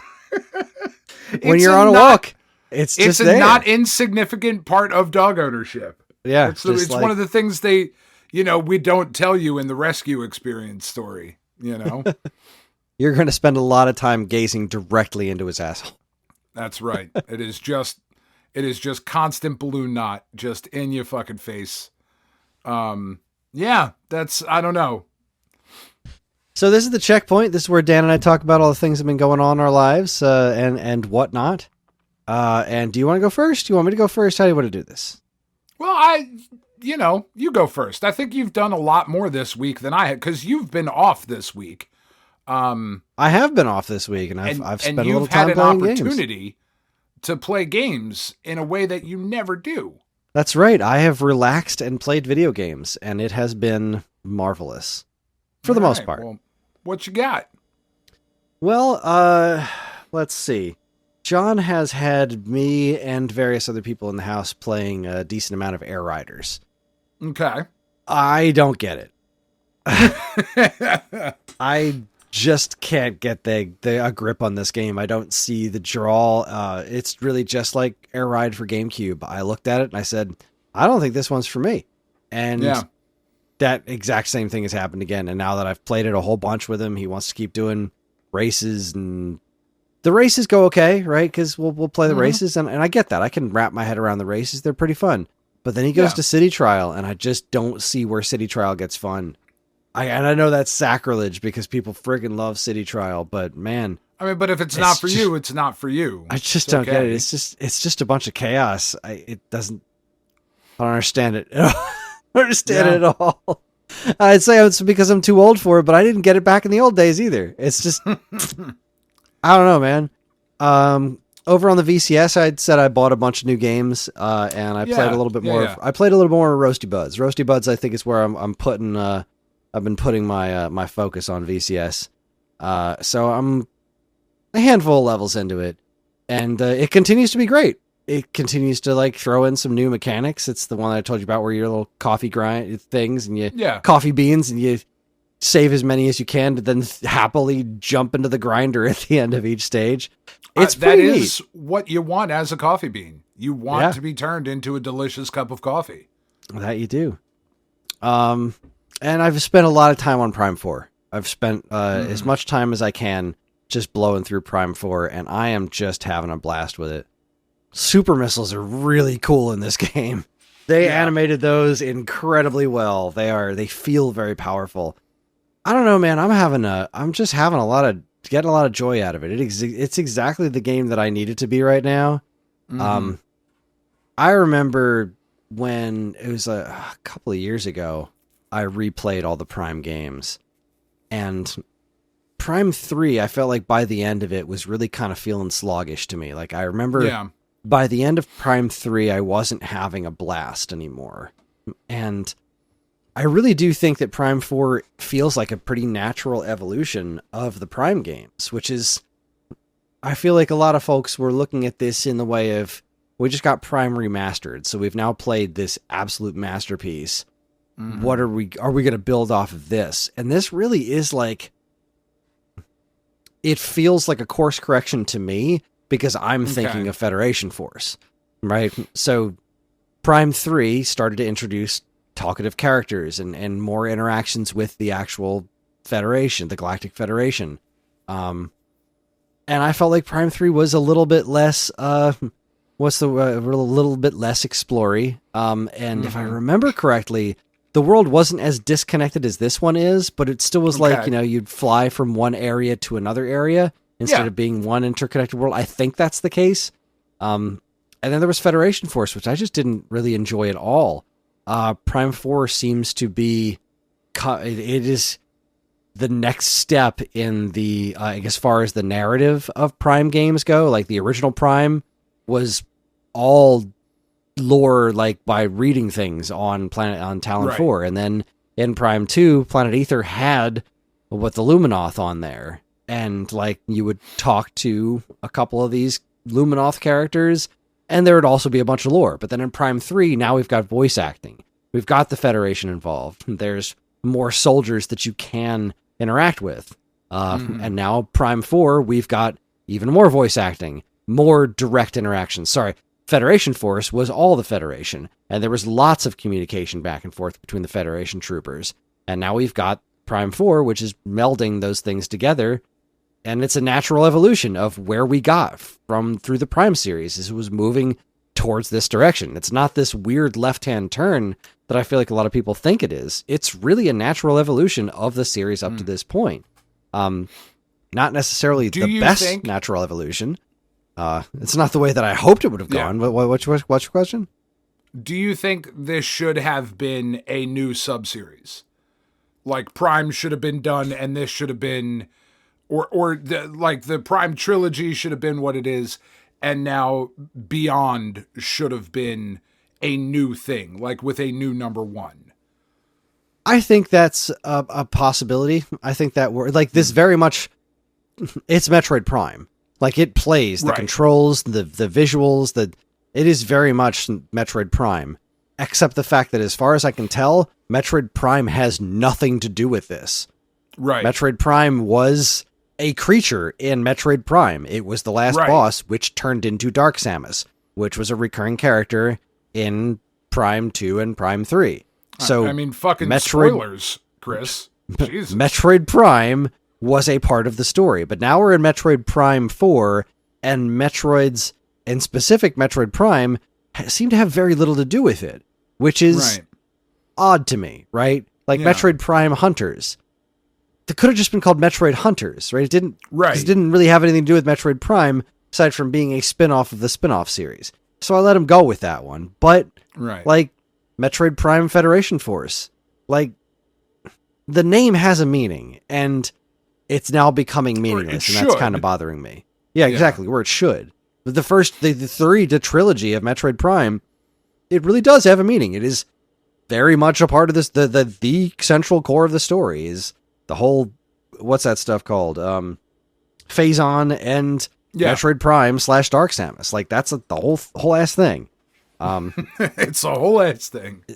Yeah. Prime 4, like, it doesn't seem like it's delivering on Sylux, which is making me very frustrated because I was very excited about seeing Sylux. The 2 battles I've had with Sylux so far have been outstanding.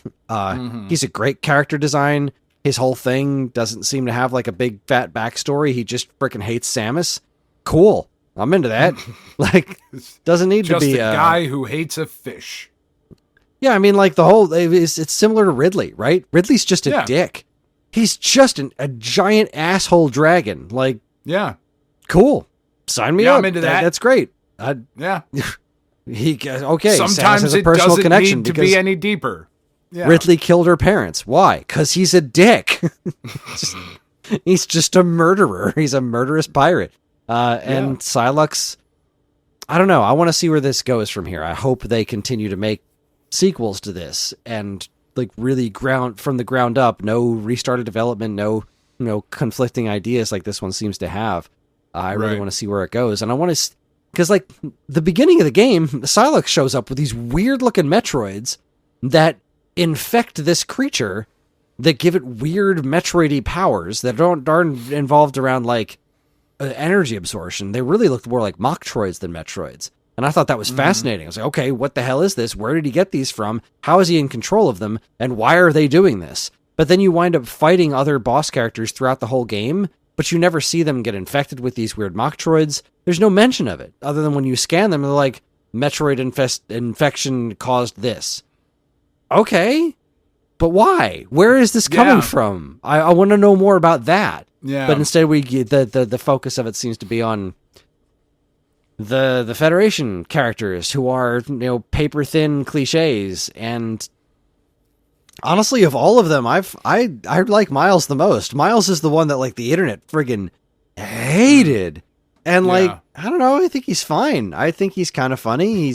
He's super nerdy about being on an alien world and finding all this new technology. And like, he's a bit much, but not that much. Whereas the other characters, like this character Mackenzie, I feel like a lot of people talked about, and I didn't really like her very much at all. She was just like fangirling over Samus, and then her commanding officer, quote unquote, died, but like he didn't die on camera, so you knew he wasn't dead. So like, he's not dead for sure. Exactly. Like that's not. I'm sorry if that comes off as a spoiler, but like if you've ever seen TV, this plays out exactly the way you think it does. If you've ever read a fiction story or seen a movie or a television show, if you don't see a body, then if there's no body, then chances are they're not dead. So the desert is pretty wide open and kind of bland. The map in the desert is a huge pain in the ass because it's hard to kind of tell where you're going to uncover things.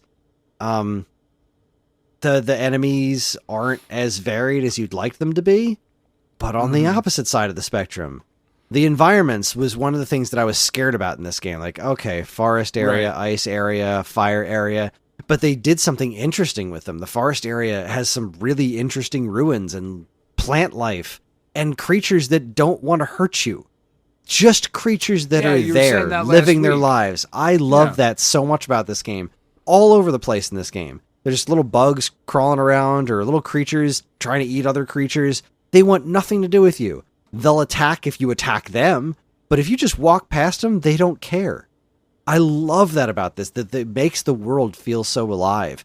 The ice area isn't just an ice area, it's a frozen hospital / like science lab thing, which is really so cool. It's you wind up seeing all these really interesting things there, and it's really kind of freaky. The mines, the lava area, the way you traverse the lava is really cool.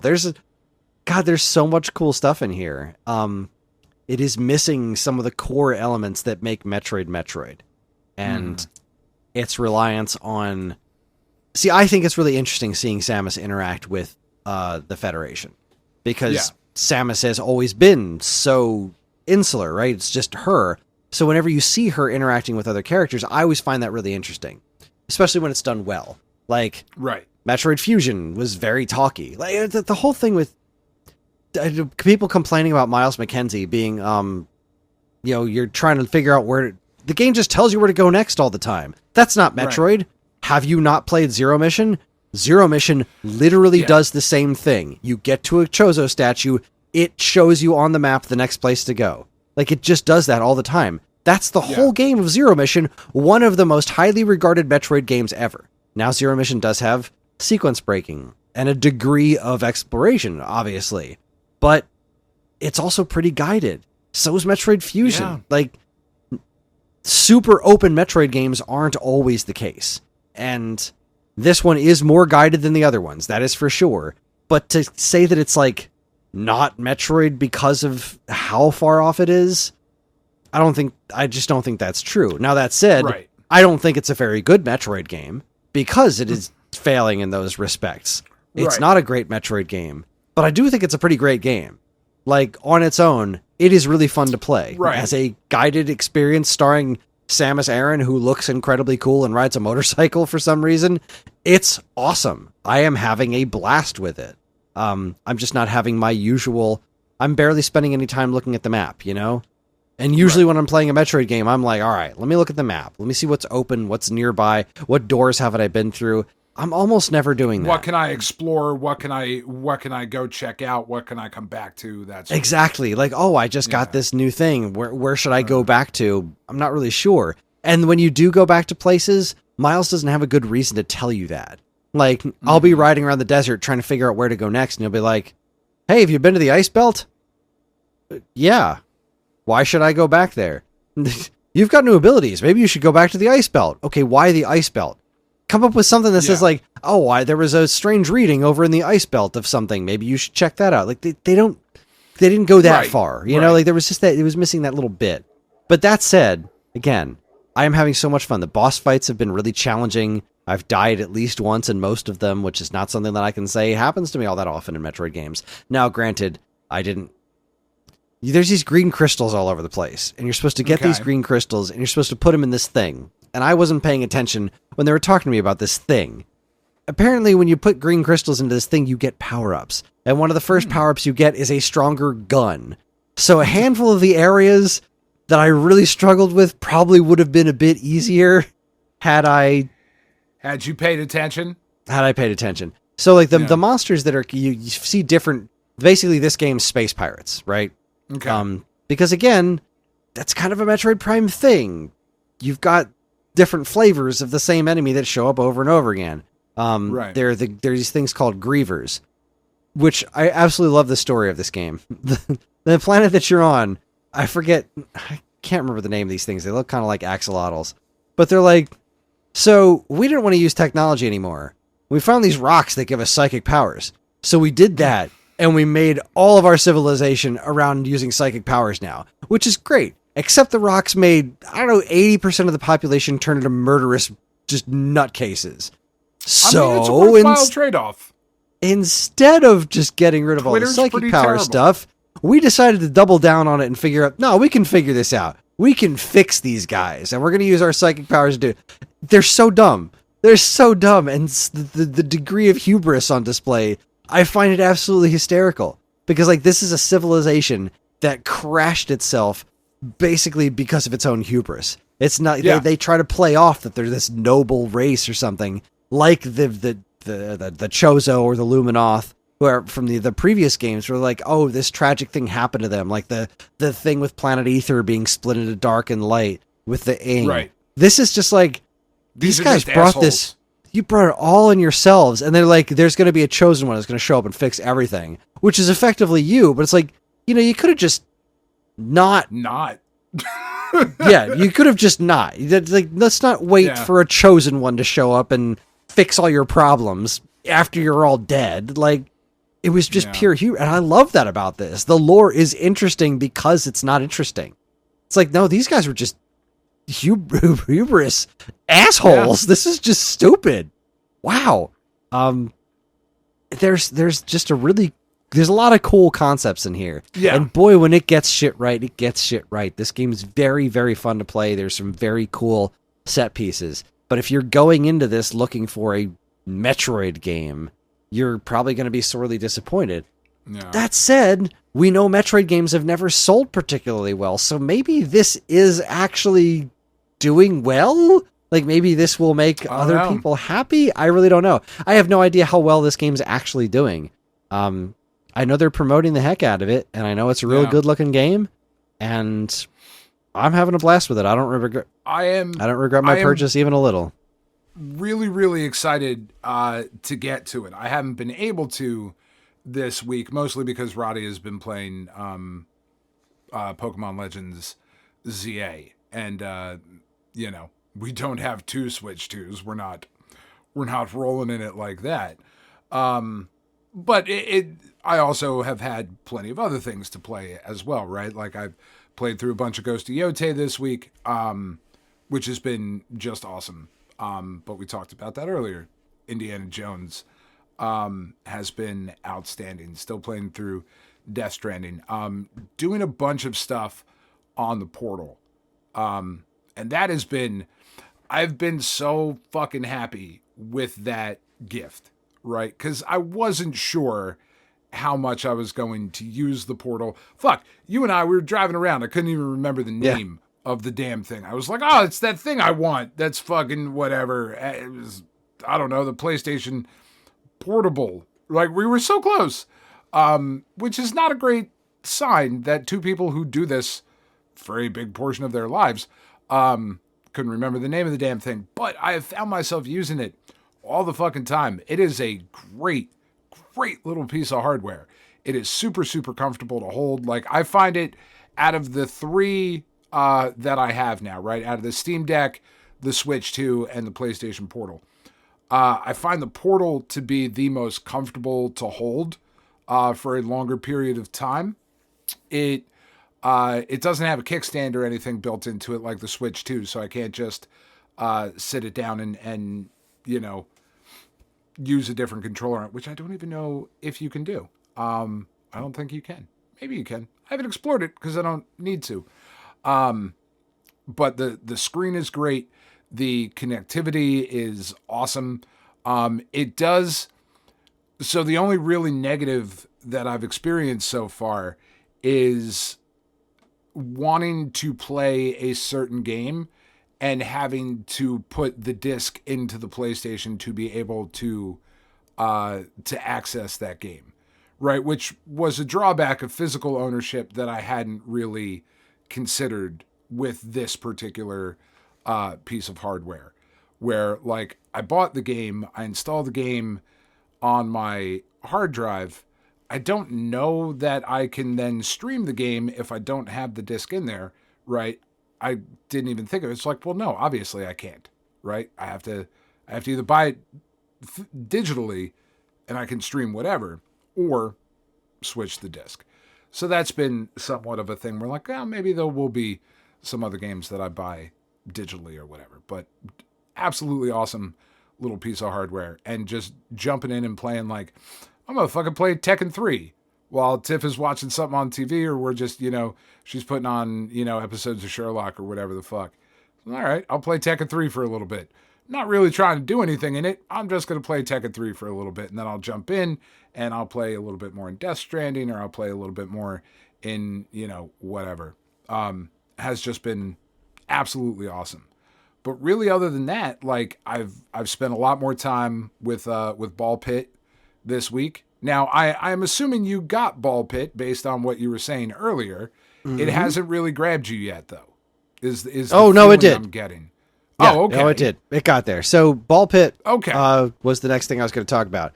I played it and I messed around with it. I did the first little level thing. I was like, okay, this is kind of neat. And then I did a second run and I was like, okay, this is kind of neat. I did a third run. I did a third run. Just they started doing the whole building a farm thing, which is like, yeah, I don't want this at all, but I want to get back to the ball part. That was pretty fun. So I did a third run, and it was neat. Again, these runs lasted like, a minute and a half, 2 minutes. Right. Then my next run was like 20 minutes. It's like, okay, I'm in. This got me. I got it. It snapped. I started combining things because I just had to get like those first couple of levels, like build me up just a little bit so that I could survive a little bit longer. And then once that started happening, really what changed was I started playing it like Breakout, because I was playing it kind of like a shooter before, where I was just like, and okay, I gotta get this thing just going straight. And then I was like, no, Breakout, try to get it behind things so things bounce around. And once I started getting that going, it was over. I was like, all right, this is scratching the Vampire Survivors itch, for sure. This is it's Vampire Survivors but Breakout, and it was wonderful. But I haven't gone back to it because I was really trying to get Prime 4 done. Like, I'm going away for the weekend tomorrow, and I really didn't want to bring the Switch 2 with me and play. I don't want to finish Prime 4 handheld. I want to finish it on the TV. Right. That's a TV experience. Yeah, I want it to be the big TV thing. So, but I guess I'm not finishing it before our awards show because we did that already. So, but yeah, I definitely will be putting more time into Ball Pit. That was very fun. I am looking forward to playing more of that. It's just so fucking good. It is. It's so good. Pretty dang neat. It's so weird how, it's like, because so many Vampire Survivors-esque things came out, right? Mm-hmm. And it like, there's, what the fuck is the big one on Steam right now? Gigabonk or whatever, like, is another one like that. And fucking Brotato and like all of these just different things. Fuck, I can't remember the Kung Fu one that Mike and Rauchi were talking about when we were up there this past weekend, or 2 weeks ago, whatever the fuck. But that one, like, there's so many of these games that came out, and some of them are really good. Dean has talked about that Deep Rock Galactic Survivor, I think is the one he's talked about. But kind of that like bullet hell endless roguelite thing. But then Ball Pit comes out, and it's like, yeah, that, but Breakout. And you're like, okay. But then you actually start playing it that way, and you're like, fuck, this is amazing. I am just going to do this forever. Or certainly until what is it, Crawlers? Vampire Crawlers, yeah. Vampire Crawlers. Like, man, I don't know if that game can deliver the way that I want it to. And it doesn't have to, because I have Ball Pit now. So thank you, Kenny's son. Also, Kenny, whenever you would like to be on the show, just send us an email. You're more than welcome. Yeah, fucking rad. Such a cool game. I'm so glad you like it too, because I hate when I suggest things to you and you're like, you're an asshole. I didn't love it. Because you and I do have very different tastes in shit sometimes. We do indeed, yeah. But yes, no, that Ball Pit was great. Looking forward to playing more of it. I get it. It's good stuff. Yeah. So on to my actual New Year's.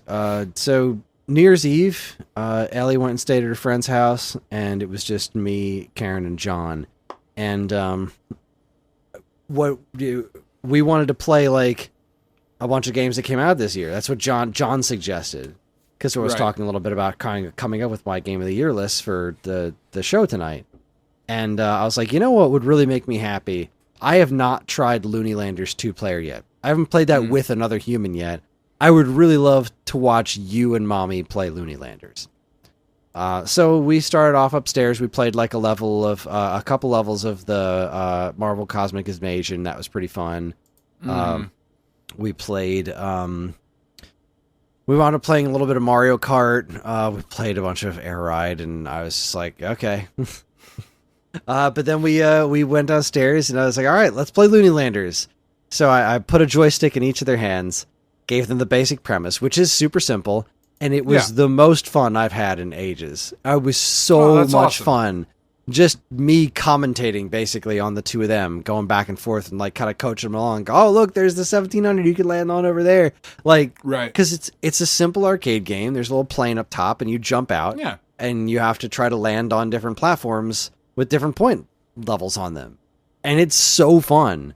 But man, the two of them were real close. They John eventually wound up like absolutely crushing it. But for the first like 5 or 6 rounds, the two of them were very, very close and very competitive. And it was just really fun seeing them go through that. And then I played against John and I whooped his ass because that's what I do. As well, the father should. Right. It is my right. It is my right as the father to do that. It is your right and your responsibility, if we're being honest. Yeah. Gotta keep him humble. Right. Otherwise, he's just going to go around thinking his shit don't stink. And, we can't have that. Then he went upstairs and we watched the Stranger Things finale, which I was very happy with. We actually wound up getting through the end. But there was still 45 minutes left. And we're like, what the hell else is going on in this? But then we had to stop because John came downstairs. He wanted to play Animal Crossing for the end of the year because he likes to do that every year. And it's just like I like to beat Super Mario Brothers the first thing in the new year. So afterwards, John eventually went to bed, and so the Stranger Things finale totally pulls a Lord of the Rings. Like, it just keeps ending. It's like this epilogue after epilogue after epilogue, and they're all nice. But by the time you're done, it's like, man, we've been at this for a while. Like, they finished the story about 45 minutes ago. Yeah. So, and that was very satisfying. And then again, like the epilogues were real nice. And I feel like it would have been really, if I was in charge, I would have had a hard time cutting them myself. But also, like, somebody needed to be brave enough to chop those down because they didn't need to. Maybe not, guys. Maybe not. Just kind of sucked a little bit of the air out of the ending because, like, okay, like it's nice to have Steve and Nancy and the whatever all wrapped up, but also like I didn't really need that specific degree of wrapping up. Like, you know what I mean? Like yeah. And now 20 years in the future, like I don't give a shit. Like this is, and it's like again, it's not like I don't give a shit, but like the story was over. Like right. I'm done. You now. Told the story. This is all neat stuff, but like. Yeah, this is the kind of stuff that ends up on the editing floor for a reason. But all in all, I mean, really, I was very thrilled with it. The whole big final sequence versus Vecna is very, very good. I'm very excited to get to it. We haven't started it yet because Penn wants to watch it with us. So we're not going to make her go back and watch all the previous seasons. That would be absurd. And we were waiting for everything to be out so we could watch it all kind of, over a couple of days in one chunk. We also had to finish Pluribus first, which we did 2 days ago. We finished Pluribus, and fuck, man, that show is just absolutely incredible. Highly, highly recommended if you have not watched any of Pluribus yet. Just outstanding. Reese Seahorn is doing incredible work. The writing is great. The directing is great. All of that good stuff. I'm so excited to see where they go in season 2 of that show, because where they end is pretty fucking spectacular in season 1. Like, it's kind of weird. Like, the show starts off really, really strong, and you're kind of like going through all of this stuff and all of these things are happening, and then you kind of get to a middle part where it all really fucking slows down, and it's good stuff, but it slows way down. And then the last 2 episodes, they're like, nope, fucking right back up to 60, pedal to the metal, like we're flying down, and then it just ends. Right? Fuck, man. All right, cool. I guess I'll just wait forever for this to come. Like, I hope there's not a huge gap between the seasons. This is really a show that needs to come back. Maybe not necessarily in like September, October, but relatively soon. Right. But we finished that. We watched the new episode of Fallout, which was great. Fucking Macaulay Culkin's in it. It's like, hey, it's that guy. That's awesome. Watched that, and then Penn went out today. Roddy wasn't feeling good today, so Penn went out with her friends She's going to watch like a recap thing for Stranger Things, and then we'll probably start that tomorrow. She's seen them before, right? No, they were not interested in any of it, which I thought was like super weird because that show is so for my kids. I don't love the idea of her watching the last season without actually seeing the previous seasons.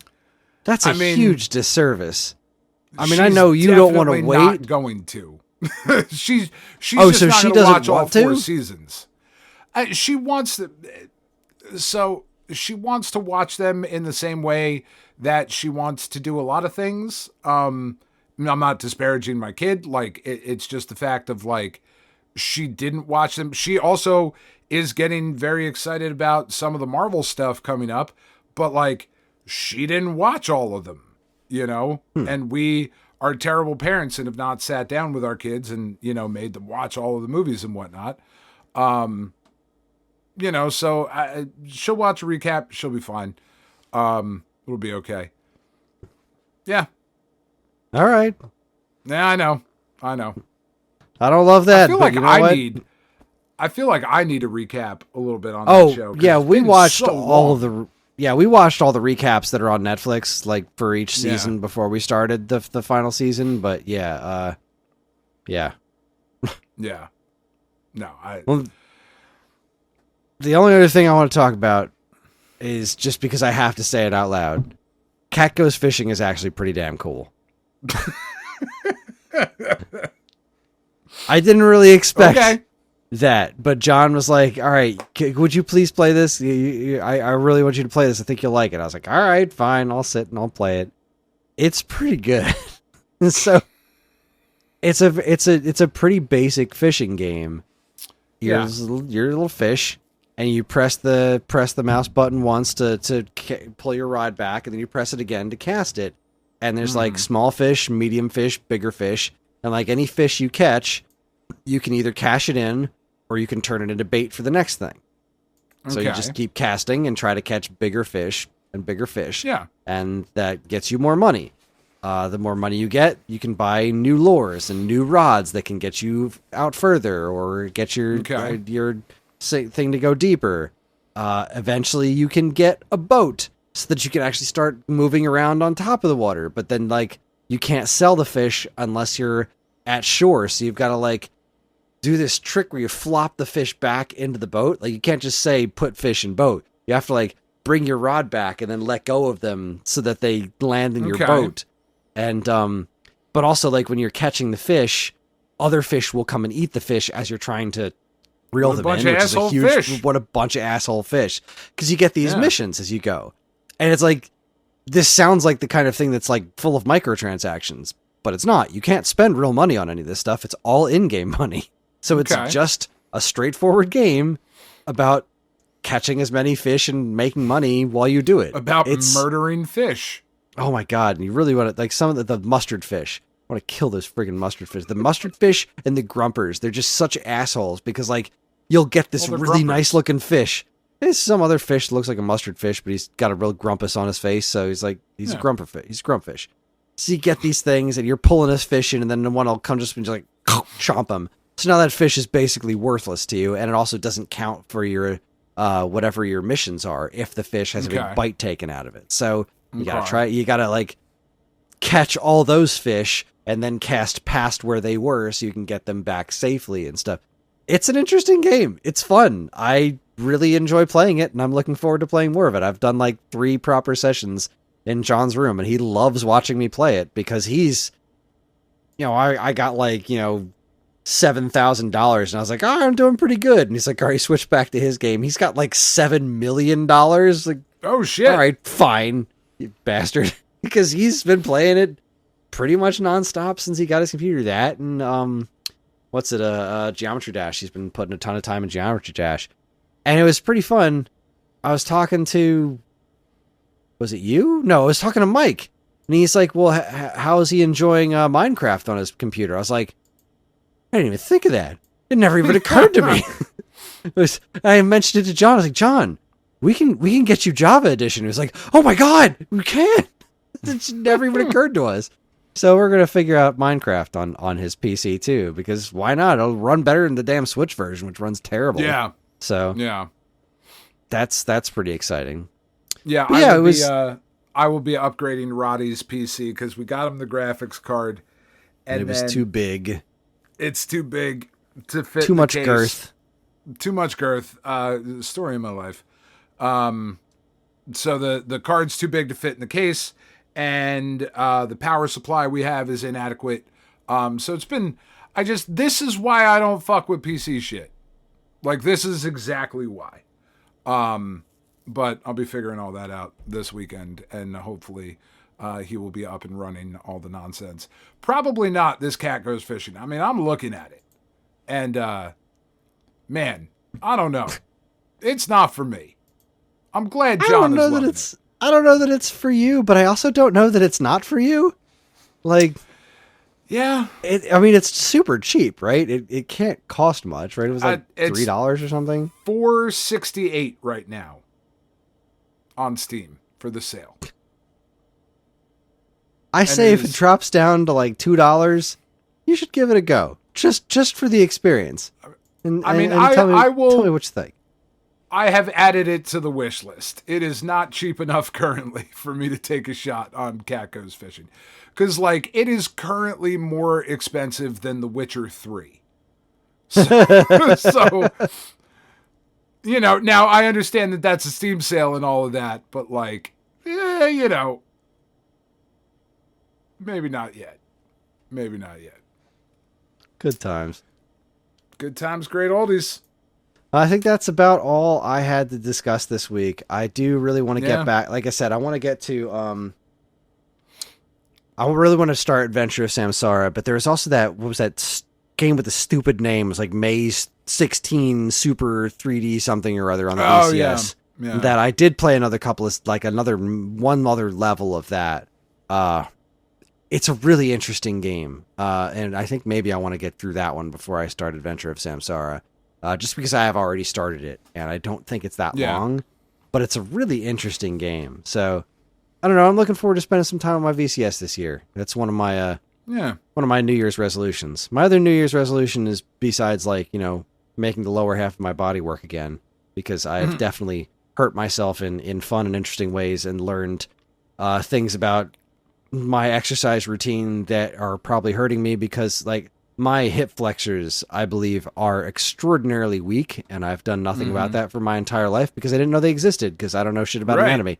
But I am starting to figure out that's where a lot of pain is coming from, and also it's involved with the way that I sleep, which is one of the reasons that my back and my hips have not been getting better, is because I sleep on my side, and which is terrible for that. So I need to train myself to sleep differently, and or get different a different body pillow or something. But one of my missions this year, one of my New Year's resolutions, and I don't know if I'm going to pull it off, but I'm going to try, is to do a pull-up. Okay. I've never been able to do a pull-up in the entirety of my life. I've never been able to actually just do a pull-up. I want to be able to do a pull-up. Faith that you can get that done by this time next year. Theoretically, I'm going to keep working on it. I want to be able to do a pull-up by this time next year. And not just wear them. I want to do one. I think you'll be able to do 5 in pull-ups. All right. That is on a higher Patreon tier, just in case anybody is wondering. Watching Kris do pull-ups in pull-ups is going to cost you. We won't give that shit away for free. Obviously. It's going to cost you in more ways than one. That's right. Well, there you go. That's all I got. You got anything else? Nope. This was not the 6-hour extravaganza that perhaps people were expecting based on the 500th episode. But look, we're a lot older. That was 2 years ago. And those 2 years were like 10 years ago. God, fuck. They really were. They really, really were. But no, I think this was good. This is our first official video podcast. So if you are joining us for the first time, hi, nice to have you. Please stick around. We will certainly work out whatever kinks Well, no, we're not going to work out our kinks. That's what makes us who we are. But any of the bugs or the weird things that happened during this episode, I'm sure we will continue to work on those. But I am very, very much looking forward to this year. You know, quite frankly, fuck 2025 and 2024. Both of those years can get fucked, and the horse that they rode in on. I've noticed a distinct lack of people saying 2026 is going to be my year. That I've noticed is really not a thing that's happening. And I'm not going to go so far as to say that 2026 will be, but like, you know, like just let's get through it. As I forget who said it in our Discord, but hopefully this year will be a little bit more precedented than some of the previous years, you know. Yeah, Yeah. I don't know what to think. I got a lot ahead of me this year. I got a lot behind me last year. I've got a lot ahead of me this year. Yeah, I don't know, man. This is going to be an interesting, yeah. Maybe I'll talk about it someday. But in the meantime, we'll see. Hit the subscribe button. Smash that bell for alerts, fuckers. Isn't that what we're supposed to do? Is that endear people? Yes. Okay. Well, that's it. This is our first video episode, our 600th episode of the Stone Age Gamer podcast, and that is our show. Join us next time for the 2026 year in preview, where Dan and I, every year, we sit around and think about what new games we're excited about for next year, and I got nothing, man. Bubsy 4D? I mean, gonna have to do some research. That's not nothing. No, I'm gonna have to do a little research. There's really very little off the top of my head that's exciting me for next year, which is kind of odd that it gets me really excited because I have so many games I want to play already. So we'll see. Right. Any Hoosers, we're on most social media platforms. If you want to get in touch with us, we aren't very difficult to find. All it takes is a quick look at our show notes, and you'll see links to our social media accounts, as well as all manner of other fun stuff, like a link to our namesake, StoneAgeGamer.com, and more useful links than you can shake a joystick at. If you'd like to get early access to this show's episodes, as well as a bevy of other shows in the Geekade Podcast Network, check out our Patreon, also linked to in the show notes. It helps keep this show running week after week, and all our patrons are loved and appreciated. This show's theme song, Squared Roots, was written by Banjo Guy Ali. You can learn all about his wonderful music and more by following the link to his YouTube channel, also in the show notes. And finally, as always, we'd like to thank our intrepid editor, Evan, for making this show listenable for all you folks. We'd like to thank all you folks for listening in the first place. That's it. On behalf of Dan and myself, keep playing games.